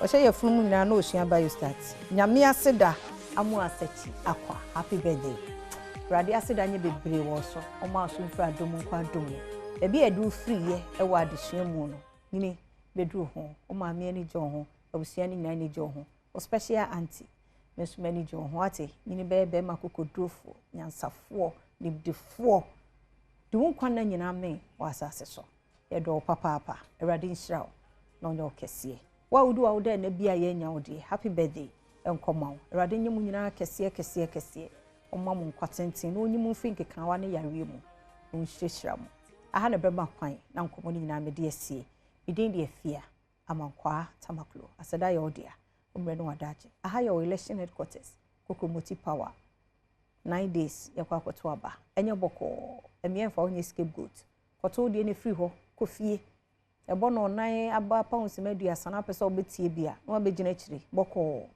da bi achinye ekoso wo abato no ho a wonti ase etwon ho ye jeje ho nyina se obi de bibia hye no ti wo hu na kokutu asosa no wayi no de awo enwu abato otu wi afi ho ne kofie ne betie ne hweye ye be ma bibia boko akomante enkotie bibi mo akoma nhuru ne be wi ache no wanya BP awu afa no hu results ndi odi nkunim tie Adom Adom TV ne tie ye in social media handles pepe kasa twitwe bia nim kasa ya bia nim echinyi e ti akoma bi anim se de aba no be kono saa na ye de be mamo samudi edi nyame adom mfie na asa aba bi aha ye election headquarters Kokromoti power nti ya mafide no koso ana ha nyame ya adom a 1st December nso Nshroma season 7 no ye pa ho ntoma West Hills Mall nkura no ya de ti ye pa ho ntoma wi a na fa dwumade no enka ye no nso hyehye so koso amu afidie no na Adom TV fisi e wazoye ye da se o man kwabna sante ai krado. Well, yasabe damu ina mase restore bibia be fine makacho say Pastor Prince RPP oye minia prekope nyame adma 30 years ye nyina be kwa kota na chi and nyame aye no ebo adwene ntiase so New Legon ho na RPP ewo nti yenko bibia be fine brown do ho dom East Legon Hills ho na ewo November ni twa 6 years in the business of just making sure se nipa do na beti nyamenka na omasum nyame ono kwediem nti RPP4 na to nsafre obi biara with AdomTV ekuku dampa na ebase nti ebekwa koshia o East Legon Hills na etime di juma kasewe adanyame ase 6 solid years ewo na ase is not a joke ti adanyame ase ewo kwanso kosokra na my very good friend too at Takwa through Ifira Kwame Jokoto and I'm your adopted mother, if I should say so, Ephraim. Hajia Sahadatu Isa. Donald from good mother. Hajia Sahadatu Isa. And Tusha Kramofodi and Diana Kakranji. The final Islamic prayers on Aduano. Ebe koso nyame adma 1st of December 2024 ewo Takwa Community Center efi anopa no nkono ekopem enyumre no nsia nti yenhye ne nso na yenkota emma ene ebusuan nyina yachi Hajia Sahadatu Isa Adonai for the good mother Adoa no finally no baso on Sunday ewo Takwa Community Center. Well, Mekao say we are counting down to election 2024 on the 7th of December. When you say higher your election headquarters, your Kokromoti power, into the answer even before and during and after the here I Bama Ghana, you can't koni impuntu bitima konkai, and you may sefata. You can rely on us for a fair, objective, and untainted reporting. For homeboy, and that's how you've traveled with us on all manner of events and occasions. The big one amongst them is our election. We've covered it to the fullest. Obi biara on year 2 and among biara on election coverage. We continue to be your election headquarters, Kokromoti Power. So the entire force, with the exposure, with the experience, with the knowledge, with the field record, and this airbro being crossing over from Inshira to Love FM to Joy FM to Adom FM to Joy News to Adom TV, Asempa. All the team online is solid. We are ready for you. I'm sure you are also ready for us. If you want that reliability and efficiency, it should be your election headquarters, Kokromoti Power, Edina. So I told you, unfortunately, the minor parties, the join the PNC, and other declared their support for the NDC. So a clear fight between resetting this country and upgrading this country. That's your choice. And they be other caution will say, and you now this kind of tie, any bow, any blade. You know, I did be bit made dini peu. You now did two any giant echo. It's not necessary. You now the party action should be ebeko. You now be chat about 2 years. Wash at a be 3 2 years. Wash that a be what I did now be gaga ho. There be and fashion be and fa Korea and fa can combat. I saw this to say be. It did be I don't know. Be in a bebani the security services no the assurance they've given us to go contrary to the rules and regulations of about to to nation share. Unfa won dit is a can because the police are catching say omo different types of force. It do be na say who here so omo ba with that measured force now. And measured force when you na be describe am police no. Di u hwe be umpa once what do say. Onji system ni ndi to to aba no bi kura onko a. Obi ansi ukwa ba ahoma na e de twetwa o be nkotra. O partner hwa kopem se no num bebo obi ansi ukwan. So oni adaje nso akwa ebere ne beso a no num bebo no waba. No obe ha wani ahwe bra ye kenkan man no aba no. The same things obu a ogidi so be between the 6 ada no 9 there be. Titru ye won so AC electoral commission dem wo miamia hodo no mo amutim di ruler eto ballot paper no na mati obi tie free so. Mo nyantete free electoral commission for enkoye komsi komsa bia. Aposi for so amokobo na mahwese abato bia be kama no. Enkoje adwane ndi free NDC o. Wakoje adwane di free MPP o. Anka enye hwe ba we di hwe. Because okoji ehun sem ne be bebre. Ana police ni kwa di remu ana ehun se MPP ni na ma na adwane adi. Ana ehun se NDC ni so ama ni so ano there be. Yempe problem bia. Ya police adwumaku no. Munya sure say mo so mo behwe ama mo nkofo no. They feed you on time, very important, so that they don't in a way compromise whatever they are supposed to do at that place. The crack no me making carbano so no final, no, especially with the presidential. Electoral commission for me sure some of the plants ne na be standby in case of putupubia no we empe do see and I do so be a into a cop boom na ejina bam na ba as be bia mo da kama man. We a party agent in so and kwaye koji amai adibo ese tia simple na hey or blown out of proportion asam kitu bia ba obi kwabena sante ne dino ne card na yere wabebo ne dino mo hwe nanim mo hwe ne dino o eligible mo am nkom ho na mo nyam ho ntiase bi na da bi obeka na de foforo. And finally yenuanom central for nim binum o ma hyase too much sensation, exaggeration, propaganda, sensationalism. Meaning say no na obeya me wo so central ni papa wo say I don't know. So much say enyina e wo da obo ne central dwom yenwene Ghana ho. So asem no kure si aka ne say de sitie asam fiafia ho bi na ya na ekoda ne true die ni propaganda ne sa ehu no a obekom na yesa na tie na mesere se mo mienhwe na intimi ntwe ehu fro because Ghana de bia da yina e ka kire you only one Ghana. It can never be for the NDC or for the MPP. It's for all of us. Collectively, we can build that beautiful country now we really want to build. On that note, this is the final leg on Badwam, on Adom TV, multi-TV. So, Baby Adamika, we are privileged always to have some of the young, able men in our politics. So, we also demonstrating, say, Ghana at heart. You know, and clearly, I pray that some of these people, and I know for sure, especially baby of free band in Juma Waye, say obe maintain a big time. Miss Reka say more sabia hunyano.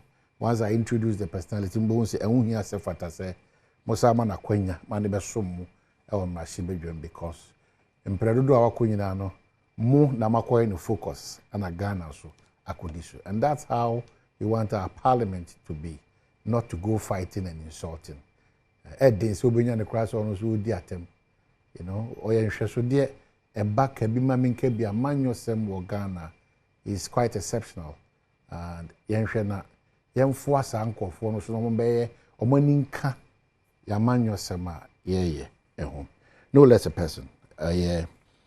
Majority caucus in parliament or more candy for member of parliament for Ifutu, leader of government business, and Atrasi. Otrasi, me man a kwaba man official pan because if we nekono or we are asa, I know. Oko dokwaye na my baby a pobiono, a more sanity. It will be difficult to get him for another one-on-one like this. Maybe after December 9th, say what for most who are regional who then he beat me and netting go. Or wakwaba. Always a pleasure to have you around. That's it. Good. Quickly. Bohono Musi big hospital, you know? Yes, Children's Hospital. The biggest ever. Also, a trauma hospital. That's my legacy project for that huge because yes. Is it not part of the 1111? No. There's a children's hospital, pediatric center. But it's huge. Very. It's supposed to be a secondary facility with accommodation for nurses and doctors. That's my legacy project. You're living in for the area of yes. I mean, Abrofumpo obezi henodo. Wadrin yang wosisi aspect in Azimayan. I mean, my dream for a futu is huge.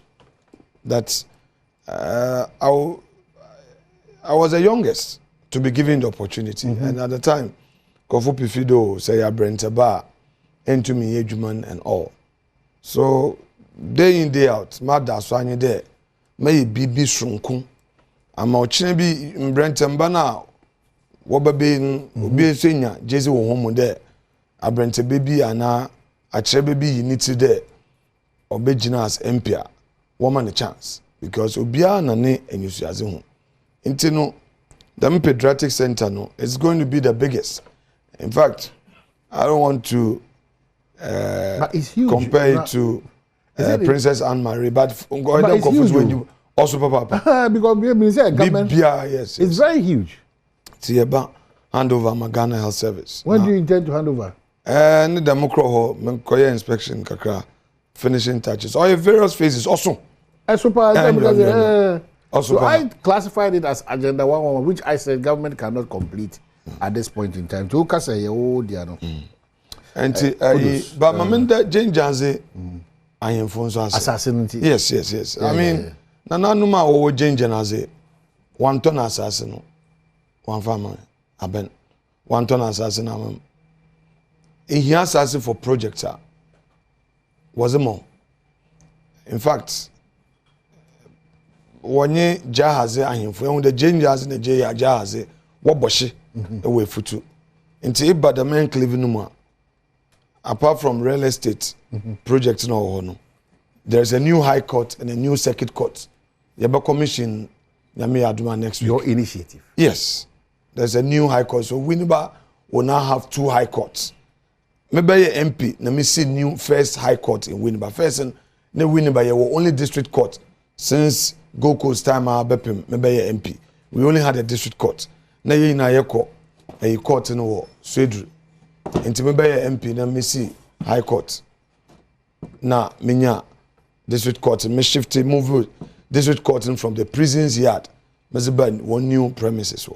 So now with the completion of this high court too, no, ground floor no is for a circuit court.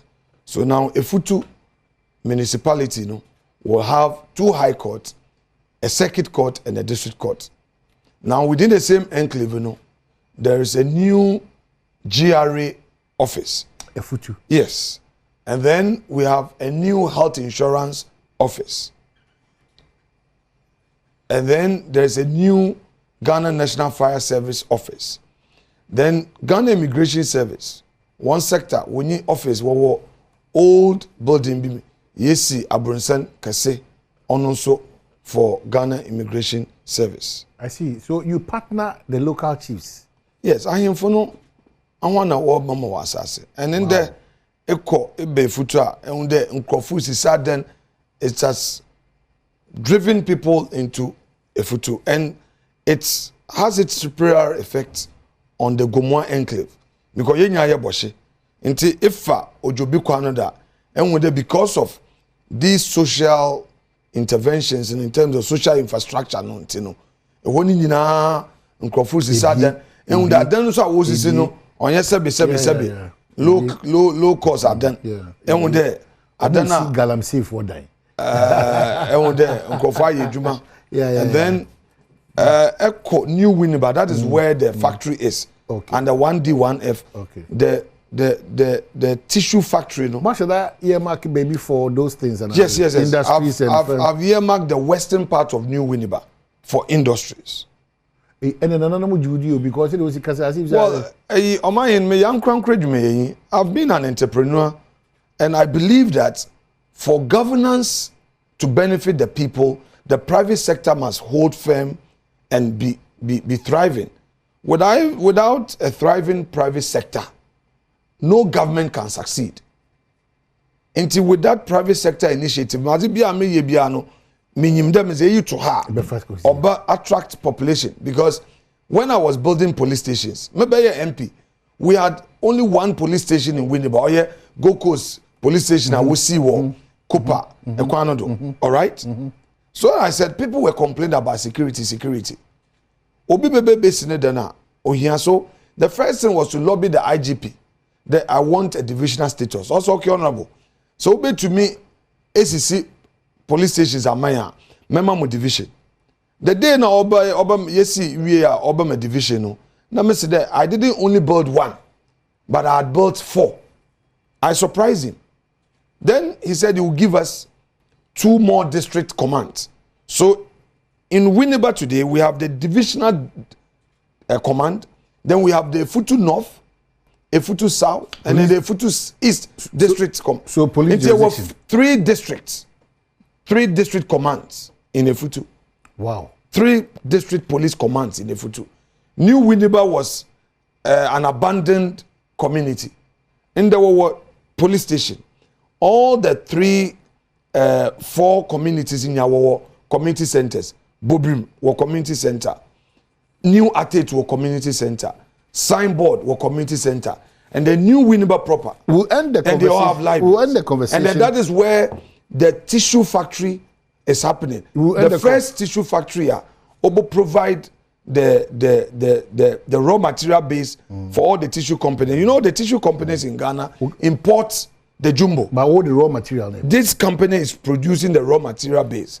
Indeed, there's going to be a cut in the import. So they are not going to import. As we wrap up Very the well. conversation. That's all right. But it's good that you've given this insight. I wanted to know whether, because I was going to say government, this 111 at your end there.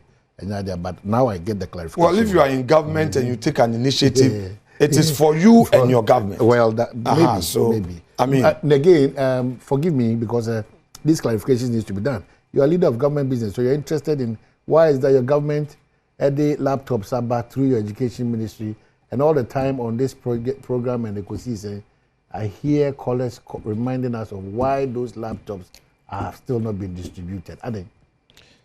Okay, my impocho, Madam Bisa, I assembly or Inyima Bisa. The yen sector minister, Dr. Educhum, Obo Juma Papa. But on this specific thing, I'm sure somebody may be watching us from the Ministry of Education as we speak. I am aware, just as you know, the supplier of the one student, one laptop, has delivered 500,000 out of the 1.4 million plus laptops are not deliver. I know these laptops upon delivery have been distributed, sent across the regions, or various regional education directorates. So I would find out from the Minister of Education, and I'm sure, I pray that somebody would prompt him on this your question, so that we know from him why the distribution has not been done in the schools. But leader, what say not no, what I'm saying. But clearly you should get the response. So we should. I mean, you just brought it up. I'm saying you just brought it up, but I'm saying that I am aware that the laptops, 500,000 have been delivered. But as to what logistical challenge. Or why the laptops have not been distributed to the students, I am not aware. It will be a great news, considering NDC for propaganda and some, it will be the news to behold. It will be the news to behold if students, primary school, JHS 4, one laptops. So a bench or yazo. So your question is very important. Say aben in receive supply now on. But what I know, which you know, is that delivery has been made. But the distribution to the schools, I'm sure Minister Orteyan, intino, say one te young comotria, Majis de Mopuna, Musuma Frebisa, when the distribution to our various schools will be made. If you've just joined us, our majority caucus leader, Era Fenyo Makin, Nimyan Fona, Back to conversation proper. Maybe the first question I'm throwing at you whilst we enter Parliament, and it's there are certain commentaries about leading to the fact that how we see our approach is, I don't know how to put it, this issue in Parliament and a diabe do baby some way somehow. The blame game is on you that your approach is wrong. A certain ego, a certain resistance that you wouldn't give the speaker the room to maneuver or to operate. In the ahead then you do at this point. Well, mine, that's the business. And anytime I have to explain issues or to them, MPP, Aban. The last 4 years, Jabre Power Parliament. It has not been easy. From Opening Chairman Sabonsu, Nabredo, me take you over. Minim Ebra Yabre. Speaker, on yene is in ye. Yabre wanensa no pa. Ninyina anyi de. At all material times, he looks at the interests of his party. He doesn't look at the national interest, neither does he look at the interests of government. Yensem nyinara no mahin mutu mebwe domaka. Nsem bi wa ye leader ehun, you enter your casket with it. And or there your friend and you do heaven upon will be so wa. Esre or therefore there impede kasa. Now, zemen bi wo how. Share them and some semia wash as the working. Oh yeah, Harun Idrisu Odi came a hint. But before the public hint, no, now yenya intel. The one you honor kashia. Okay? And the plan was that for the next period, you know, we need a bank or you do maybe our parliament. Two, yes, I'm telling you. Leader. Let me I'm at pains. So listen to me. Before Harun Idrisu or make any pronouncement, you know, and now we had intel. They had met. How reliable is intel? You let me come. By the time I'm done, you know. I will prove to you. By the time you have back, no, only that bank, what my bank any business. Until there, waboka koto abano. True to it.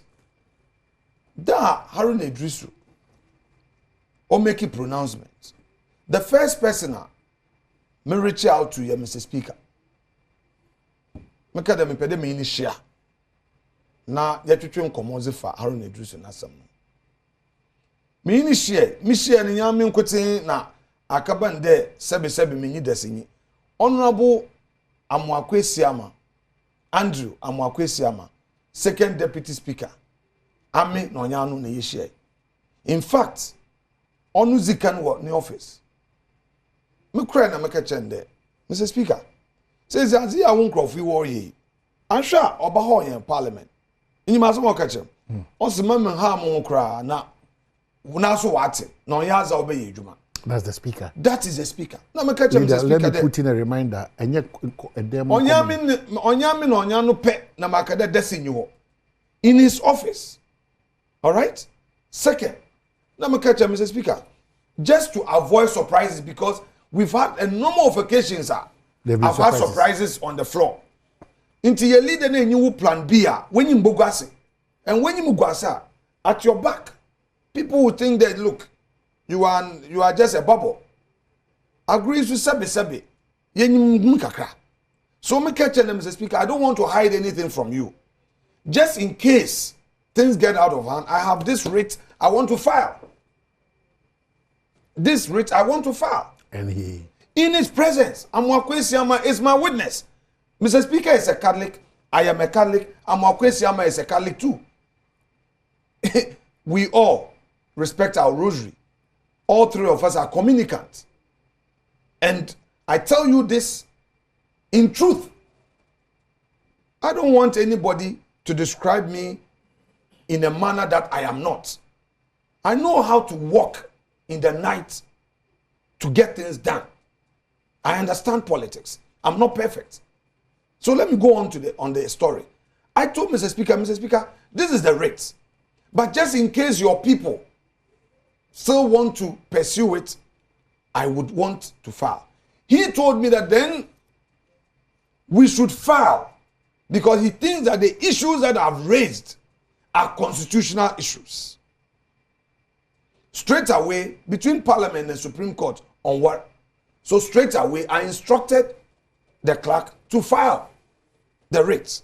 What filing we in so my bed office back after the meeting and showed him there we have it. And the bailiff was coming to serve. It was in his office that I reached out to the bailiff. And then the bailiff said, Parliament want legal directorates are saying there, Speaker Simon G process. So I confronted them and said, Speaker, we agree that the writ should be filed. The bailiff is serving. Your directorate is saying that you've instructed them not to take the process. What is going on here? No, catch them. They came to draw his attention there. There is a circular from Supreme Court, the court registrar, from the Chief Justice, to the effect that service in Parliament should only be done on Mondays.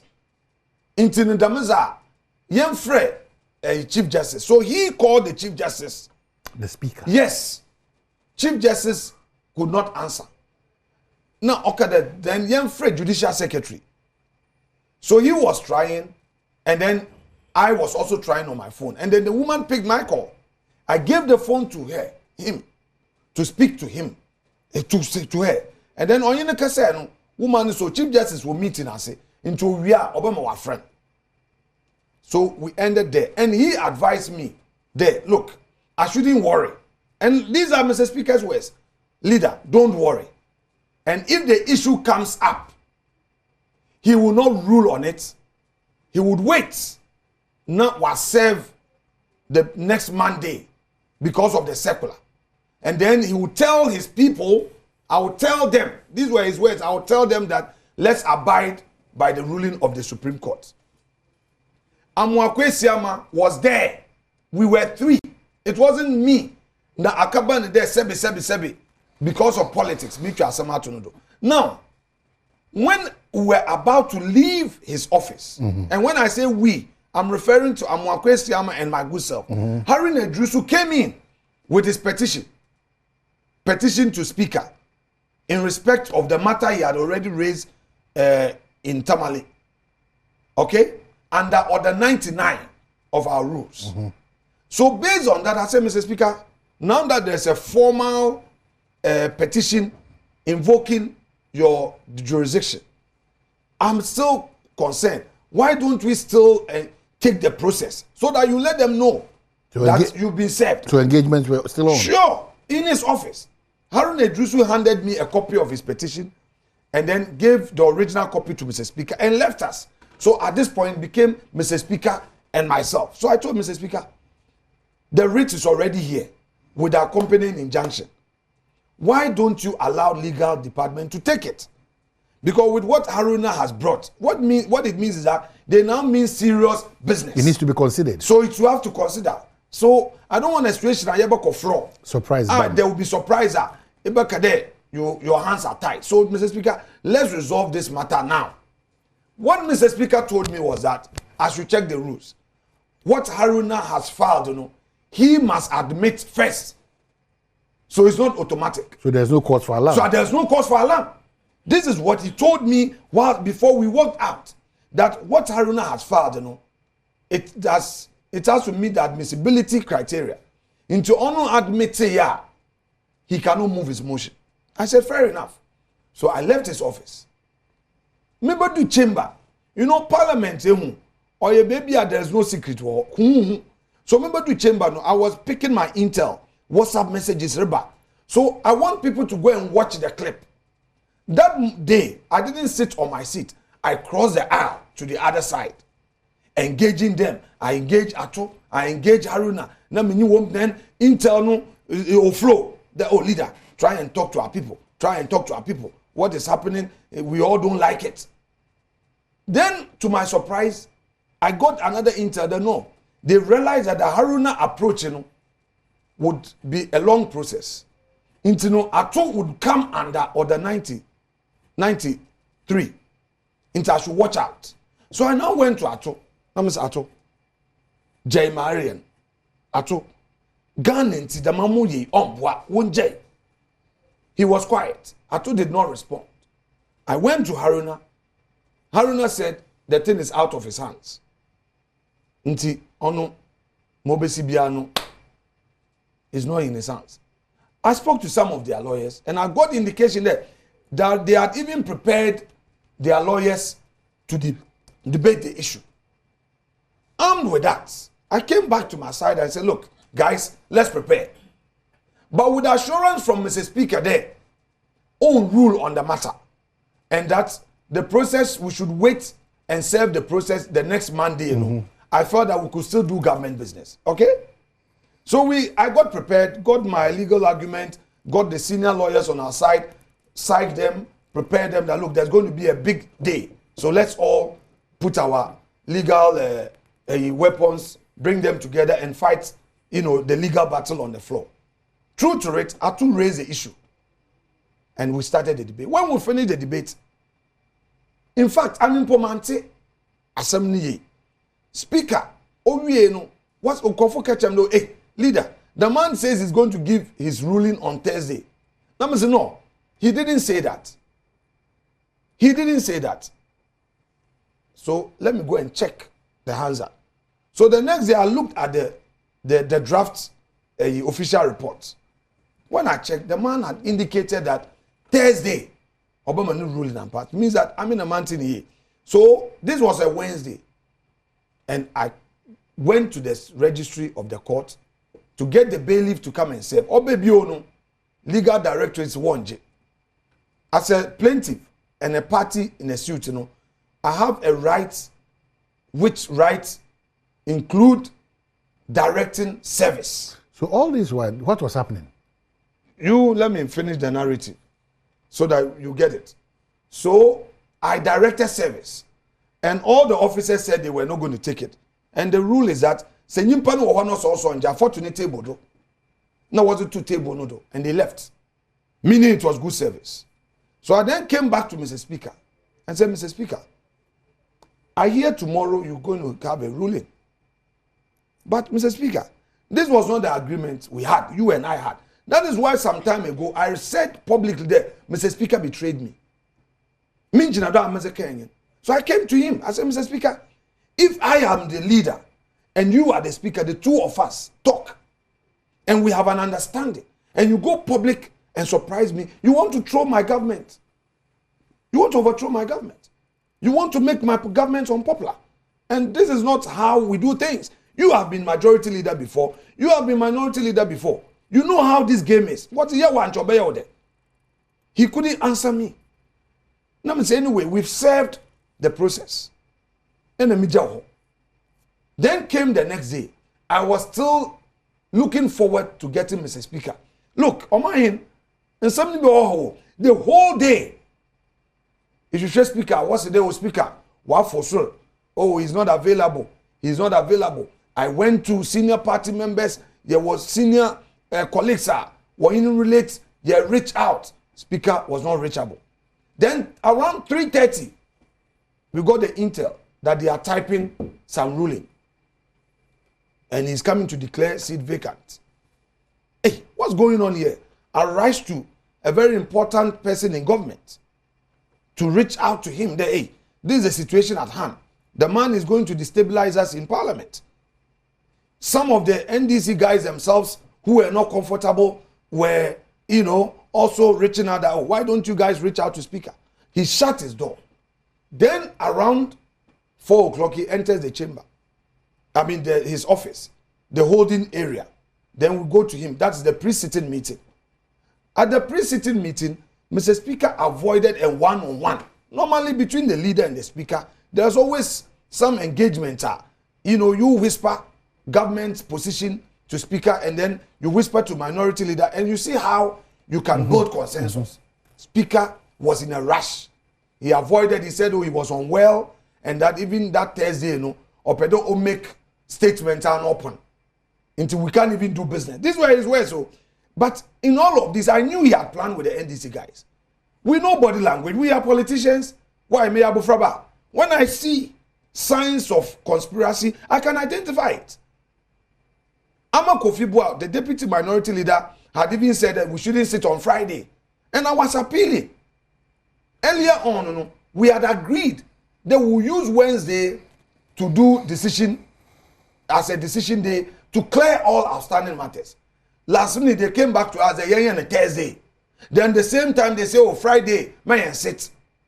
Then he hurriedly came into the chamber to read what later he called an opinion. By betraying what we had all agreed that you wouldn't do. What should I do? I should go back home and say that we are now minority. That is why I had to pursue another application at the Supreme Court, ex parte, to save Parliament, to save my government, and to ensure that we save democracy. Because what they were doing was to plot a coup against democracy in Parliament. So explain it further. To save what? Because the speaker had read an opinion. So what was your challenge? But that opinion, his people had construed that to mean that they were the new majority. You heard it. You saw their posture. Was it not the case? It couldn't have been the case because as a speaker, he did not have the right, the power to make a declaration. In any event, even the dissenting opinion, the two judges who dissented had indicated that the right forum for me should have been the High Court, right? Meaning that it is the High Court that even had the power, according to them, to make a declaration on a vacant seat in Parliament, not Speaker. So the majority said it's a constitutional matter. The minority said you don't even have jurisdiction. So in other words, all 7 judges made it clear that Mr. Speaker did not have the power to make that declaration. But look at how he even addressed me. If a letter now, the letter that, the memo, there was some mischief there. I just decided to overlook it. In the mischief, he addressed me leader of government business. When he met Council of States, when he met some prominent people in society, when he met the Peace Council, he told them that he has never declared me as a minority leader. He said that they should go and watch the tape. But that's a fact. Remember. The man is an experienced politician. He's playing high-level politics. If you don't know, you won't see. So let me tell you. When he met all these important stakeholders, he told them that, but he still declares, he still addressed me majority leader. Now, why is it that in his memo to me, I wrote a memo to you, a speaker, and I address you right, Honorable Speaker, with your full title. And my title is Majority Leader and Leader of Government Business. The majority leader is also the leader of the entire house. That is a practice. Majority leader, you are the leader of the house, the primus inter pares. Okay? When he responded to my memo, you are the leader of the government. He wrote leader of government business. Was it a typo from his secretary? It couldn't have been. It couldn't have been. But I said it's part of the game, so you have to appreciate it. You don't have to be emotional about it. You don't have to take it personal. Listen, me, I don't blame Mr. Speaker. The point is that he feels that he must protect his party. Why do you feel that way? But that is how he does his things. I know. Omahin, Mr. Day, he a leader. He a leader. In Sembiwa, you enter your casket with it. So you're busy. But I'm saying that Mr. Speaker has not been fair to this government. Mr. Speaker has not been fair to me. Mr. Speaker has not been fair to Parliament. Because this so-called impasse is needless. It's your creation. I'm saying it's the your creation of who? It's your creation. Who? When you say your, what? As Afenyo's creation. Why? Am I the one who declared the seat vacant? I went to the man to negotiate with him. In any event, there were some people who were saying that we shouldn't have gone to court and then we should have used parliamentary proceedings. Let me educate those people. This is the man who has made a ruling. If you want to still rely on Yen Parliament in Bra, what it means is that you have to challenge his ruling. When you are challenging his ruling, you cannot ask him that he should step aside for his first deputy to preside on your appeal or your review. He is the same person who is going to sit on it. One, he would have to determine admissibility. He must admit your application first. So for the days and weeks that he will refuse to admit it, how would Parliament function? Please, people don't understand certain things, and people are always in a rush to comment and tag people. They don't understand. Nyimpa will make ruling. All right? He is the same person now. A trope petition is a second. As an already so a political agenda to favor his party. Don't forget, 5 minutes after his declaration, former president, the flag bearer of NDC, was on a campaign platform thanking God, telling the people that by the grace of God, they are now the new majority. Now, when the same flag bearer met some religious leaders in Kumasi, when Dr. Atufosin was there, he's like, oh, I don't know how to address him, whether he's majority or minority. But you've thanked God already. You've thanked God already. Then two, the more important thing that people don't know. You know, this election is one election that parties have invested heavily in research. I repeat, this particular election is one election that MPP has taken research serious. NDC has taken research serious. I can tell you on authority, I repeat, I can tell you on authority that the NDC knows today that Wokotuaba on the 7th, MPP will be the majority. How do you know? Oh, please. You are a journalist, I'm a politician. How do you know? You have access to intel, and I know that publicly you will not say this, but you know. Your researchers, you media personnel, more your research. I know. Yeah. Media, I talk to you guys. Every Ghanaian knows that in this 7th December, MPP will be the majority. Now, let me tell you, their consultant, when the research findings came, the October 1, as an orchard, still consistently, MPP will sweep Parliament. You know. One of the things they wanted to do was to create a psychological victory in the minds of their constituents, in the minds of their base. So let's monitor Honorable Asedun Katia. I've said that he's one politician I respect and I study. That man is a smart man. I listen to every word that comes out of his mouth. I study his posture, his body language.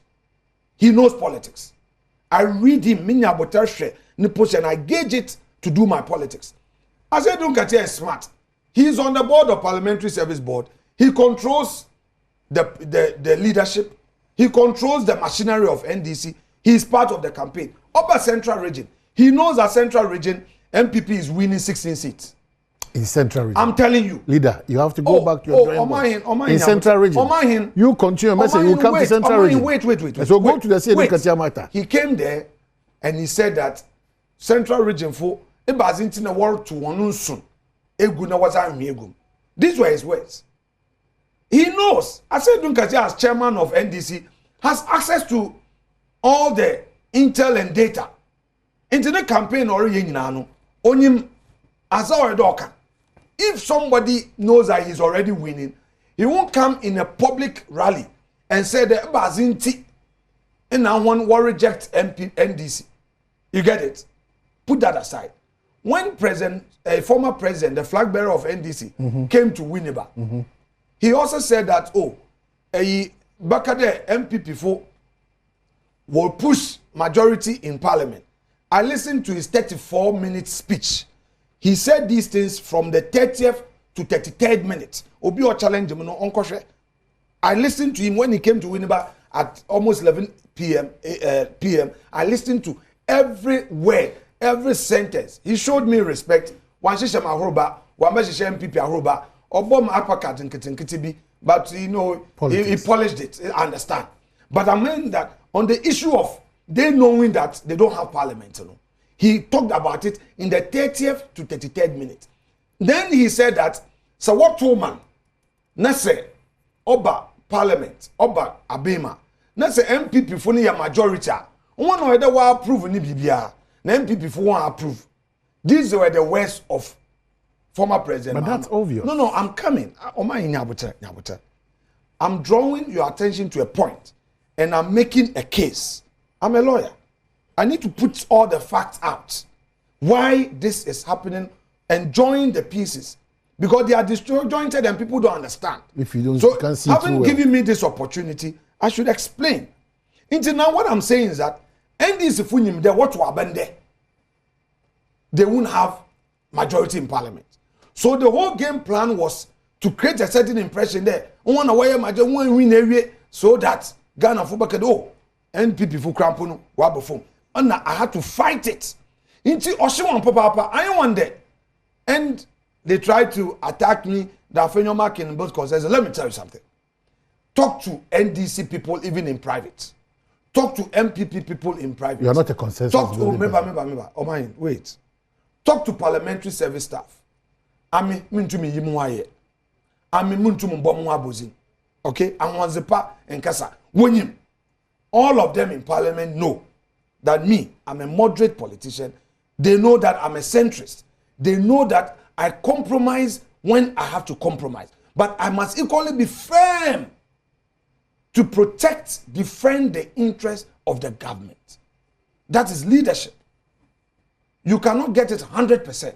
So anybody who comes out and finds a problem with my approach, I can only explain issues to him, but I cannot take his opinion away. So going back to the politics, they know one can say when what to about on the 7th, MPP will get majority of the seats in parliament. And God willing, the momentum which that is on our side, Dr. Baumia will sail through. Omahin, yenu anumi when you message you. Yenu anumi when you message. Missy yenu anumi when you message. You followed their campaign. Omahin, Missy there, me obia. When me opponent rekasa, I try to steady it. Because you must know the strength, the new weakness to enable you strategize. I've listened to them. Owa nkasa ye media person. In NDC for hadibia. Be someone that specifically, unlike 2016, 2012, 2008, Akufo-Addo was consistent. Muntu abamame, me the free SHS beba. Unlike Baumia, who is saying that edwumenti said the beya Ghana mbebunu mba omu riesco mbenye edwuma no may invest in the digital space. Said the beya through digitalization no, individuals can create jobs for themselves, and through digitalization no, companies can expand because you know say it's through digitalization that jobs are being created. We are hearing this from Dr. Baumia. Now let's come to NDC. Take it that I'm not an MPP person, but I'm a neutral. What exactly is NDC saying? A lot. No. What is the one thing that they are saying that we can relate to? 24-hour economy. Which means what? But you know. That what? That economy that runs non-stop. 133, same job. What exactly? Same job, 3 different people. At the ministry. Creating. At the ministry. That ministry at the ministry. No, I want to ask. And that government issue. No, about a private sector. That relationship. No, maybe private sector. Of course. But the private sector, people already running. If you're Tema, where a lot of our factories are, since Kwame Nkrumah time, Tema, Nkrumah Tema will run a day shift, afternoon shift, and night shift. Eco police service, Ghana police in you will start in a shift. Anopa, we open area brain. Obiba shift and area to Anefa police far what stop here roads I will protect here. CID far what counter. We'll run a shift or 24 hour member. Ghana Health would you give me the chance? But you are talking about a policy that maybe not taking time to understand. Wait. Eco hospitals are Aqua Abeno hospital bida and Aqua hospital be Aqua today, Wallock hospital. Hospitals in our function 24/7. Now hotels, all hotels, obi cross shift anopa, anifa, restaurant, bube anopa, area there's another shift, and you there's another shift. All right, nightclubs, won't to run a 24-hour nightclub. Then bro, man paying that or your NDC Franca to you okay no. Into run a 24-hour discotheque. Meaning that you don't want the youth to work. It means that young Framan won't go disco, an upper disco, a rabbi disco, and a fair disco. Is that what he wants? And that's exactly what he said. Even if it was a slip of tongue, out in Bakado, the misstatement I'm making, I slipped. Because the reality is that you are now saying that even discotheques will run 24/7. Meaning that afternoon, evening, morning, our children should be in the So why are you just being politically mischievous? Because you know that certain private businesses, if well supported okay, so by Amani, let's go back. Is there a real challenge for some private sector businesses to run the operations 24 hours? The cost of electricity. No. Hey, dangerous. Hold on. Let's go there. Let me finish because these are the arguments. Okay. So they said the cost of cost of electricity. Yes. Making available resource by way of supporting. These guys, they are mischief makers. They are mischief makers. But you ask. Only partner who say, and they be at the site. I support in a way by citing where my job as an abattoir person. Say oba ye jumanima ye ko 8.5. Ye stande that potential say betimi akọ 8 to 1, 1 to 8, and a 9, 9 to the following day 8. But we are not doing it for varied reasons. Key amongst them, the needed money, financial support to push us into those engagements. Number 3, the raw material na here, i.e., M1 because as we speak now, you call Niger, you call Mali, you call Burkina Faso, and you call M1.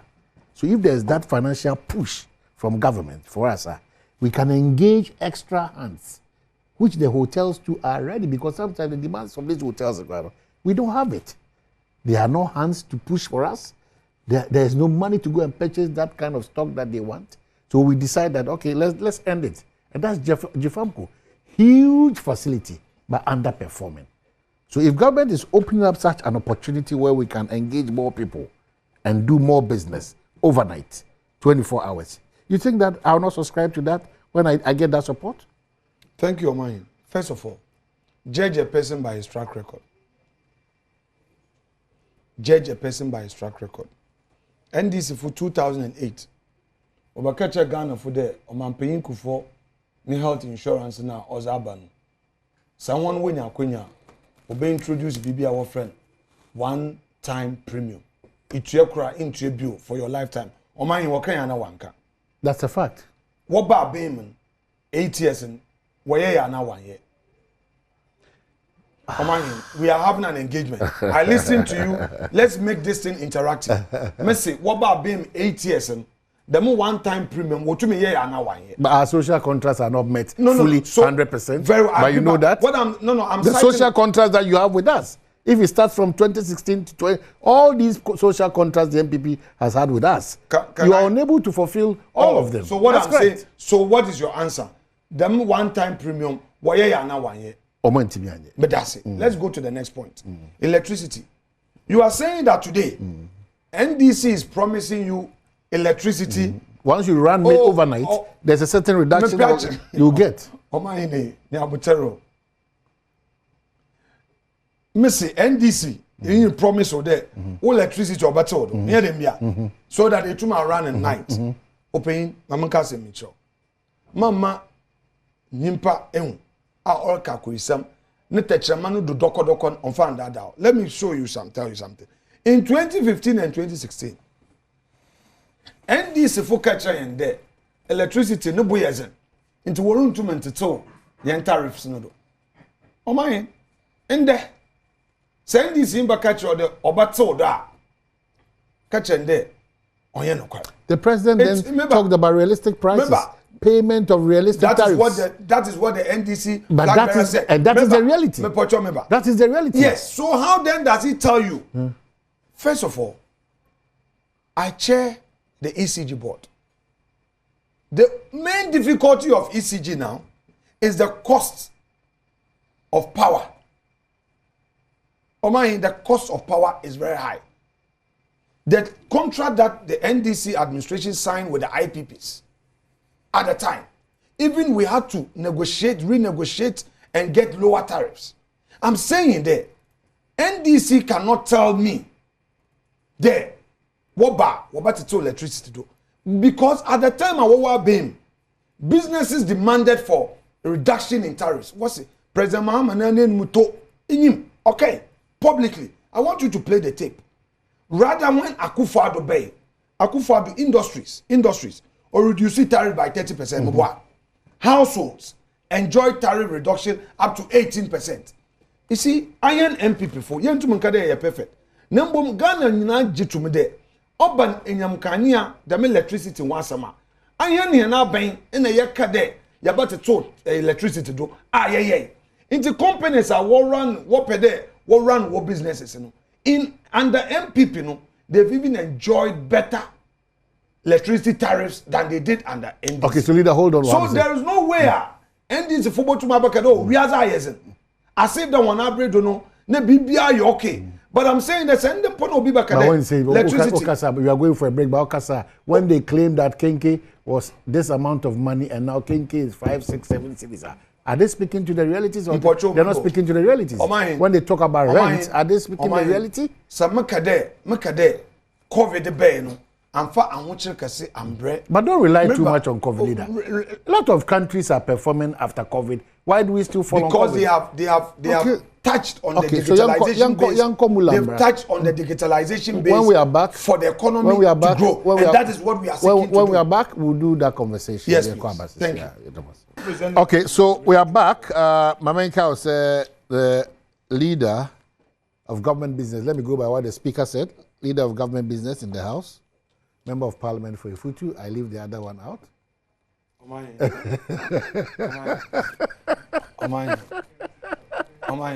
Do you want to be cited for contempt? Oh, no. They were the majority leader in Parliament. So we will now get into the elections proper. At least Yaka Parliament in Komokakra, into elections proper. At this point, just about 9 more days. Party setting or you're still fighting on? One, MPP Berwin Central Region, MPP Berwin Western Region, MPP Berwin Eastern Region, MPP Berwin Western North. I have for MPP Berwin, MPP Berwin Savannah, Northeast, Northern Region. All the key regions are vote will be MPP Berwin. Greater Accra, Yenya Yeshum, Yakon Pepe or Greater Accra. Greater Accra, Yakon Pepe. Zemi catch every parliamentary candidate and opinion there. Hard work. Ejumazin. Victory. Nkunyimzi, abatu nkunyimzi. It doesn't come on a silver platter.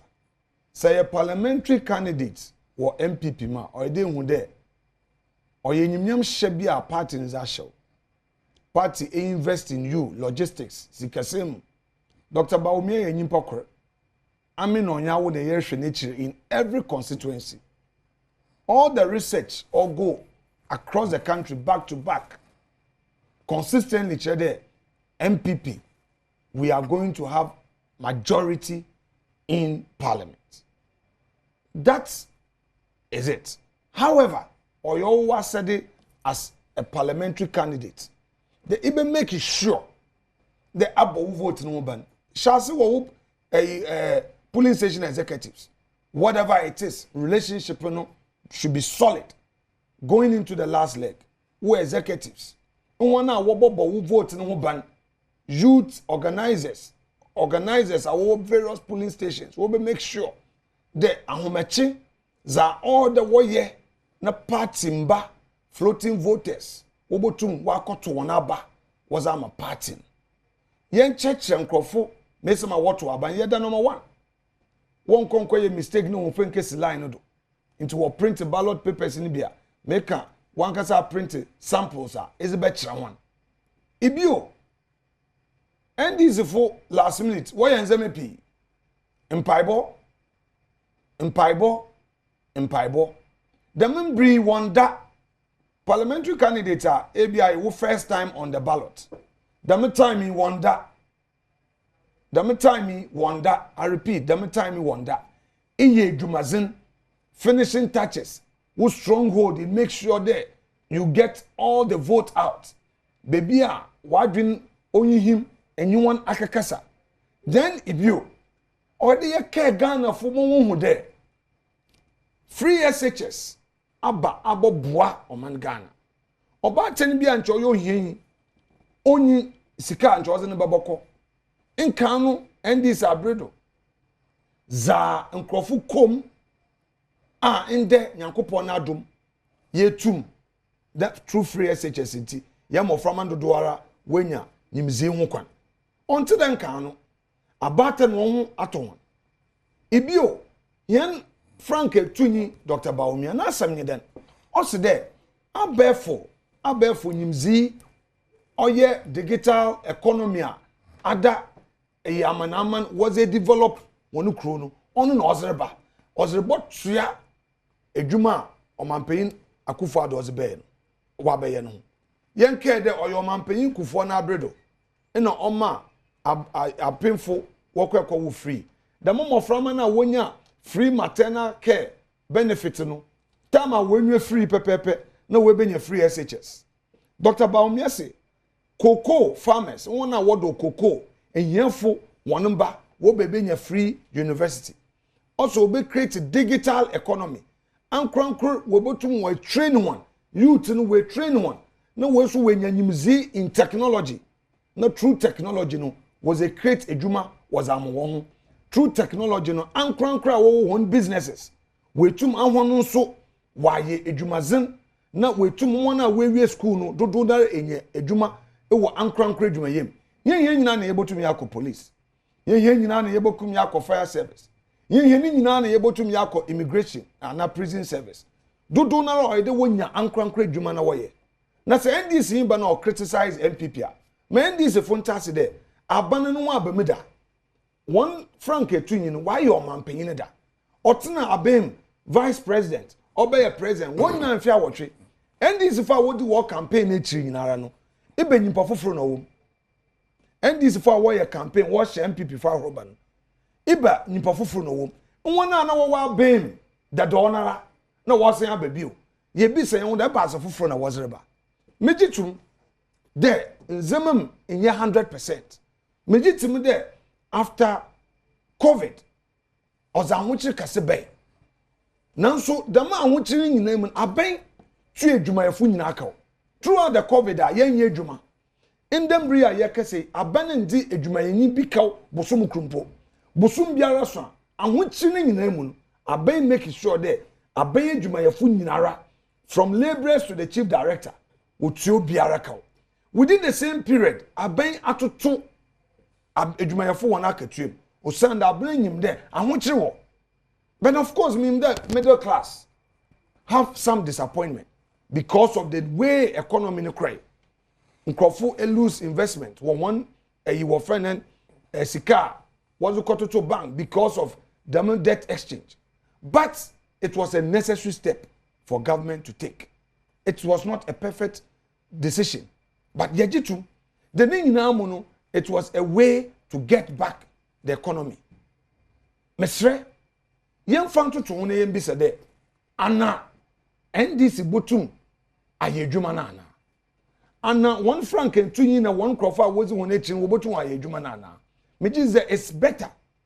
The MPP, ibenya kwenya under Dr. Baumia, na sinto biarempo owo abemeno, with nyimizi fofra, I mean, and you shazin hun fofra, Dr. Baumia, or one yenina yezi yenyansa yate yechi na yaboa na Ghana etum akonekan eko constituency biara abanne dwuma edanso yentum nkade ye twetwa akoni nyinara na ezetoto a bohu de MPP abanodo NDC aban edwuma wotumi ye MPP ye ba ye na edwuma so ayetumi ye obi adetoto a otum kade in fact MPP aye edwuma pa ibinu mpo kade MPP and communicate. I am about show you that. O man hika.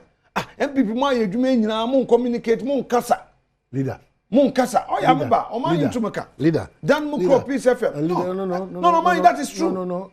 We have had. It is not for me to prompt. We've had some revelations. No, it's not for me to prompt you that why you're to catch them. Yes, but me catch them. Wait, like this morning. Yeah. This morning. Yeah. You raised the issue of laptop. Of course. Which is a major based intervention. On complaints that I have received. Well, I'm saying that this is something that must be communicated. I'm saying that you prompted, like the children's hospital. But you're a lawyer, don't fix me. No, I'm not fixing you. I'm saying that. No, it's a fact.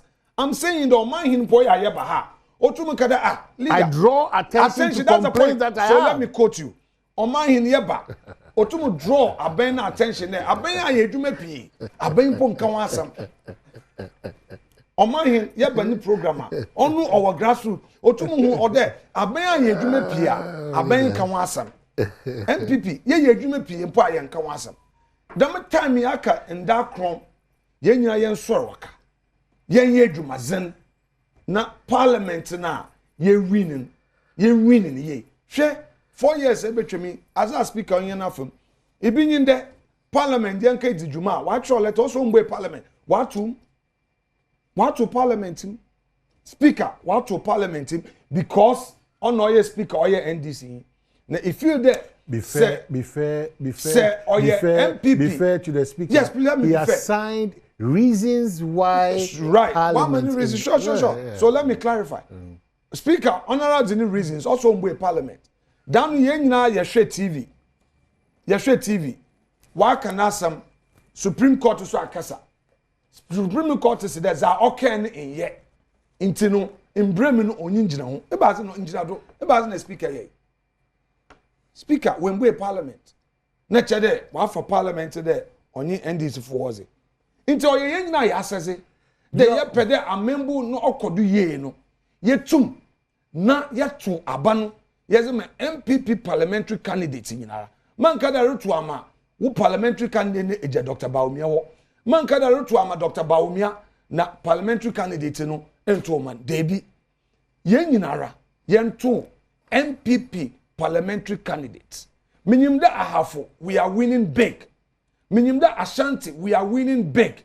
Mukro, Northern region, Minimda Northern region, Northeast, for the first time. Obia Bohude MPP winning massively in the north. Central region, all parliamentary candidates in Central region. Mr. We should not let a Jumani now call Ashanti region. Ayen, Yabotum Yasu Yachafa, Yafamizi, Yambo Yamumazen, they secure 16 seats. Yen secure minimum 16 seats. Ya ye bida. MPP ya ye bida. It got to a point na ye kuta 19 seats in parliament. Inti yake 16 seat minimum yen target ye achieving some years ago. Inti yen boy yen homazen. Na nyankopon ya doma. Yes Dr. Bawumia sidwa. Parliament botum approve nzama oboboa magana akonekan. Right. Free SHS bill. NDC for Osro. Intino. One pede ye pass.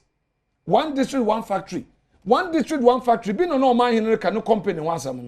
One district, one factory. No. So NDC for one kasa waji 24-hour economy to manpa. Into our support. Na factories ye bwebwe. Because more of these factories now were banned. The tax exemption na wonya no. Oma wonya cheaper cost of raw materials. Oma sikana wo save no. Wotu mo employ more.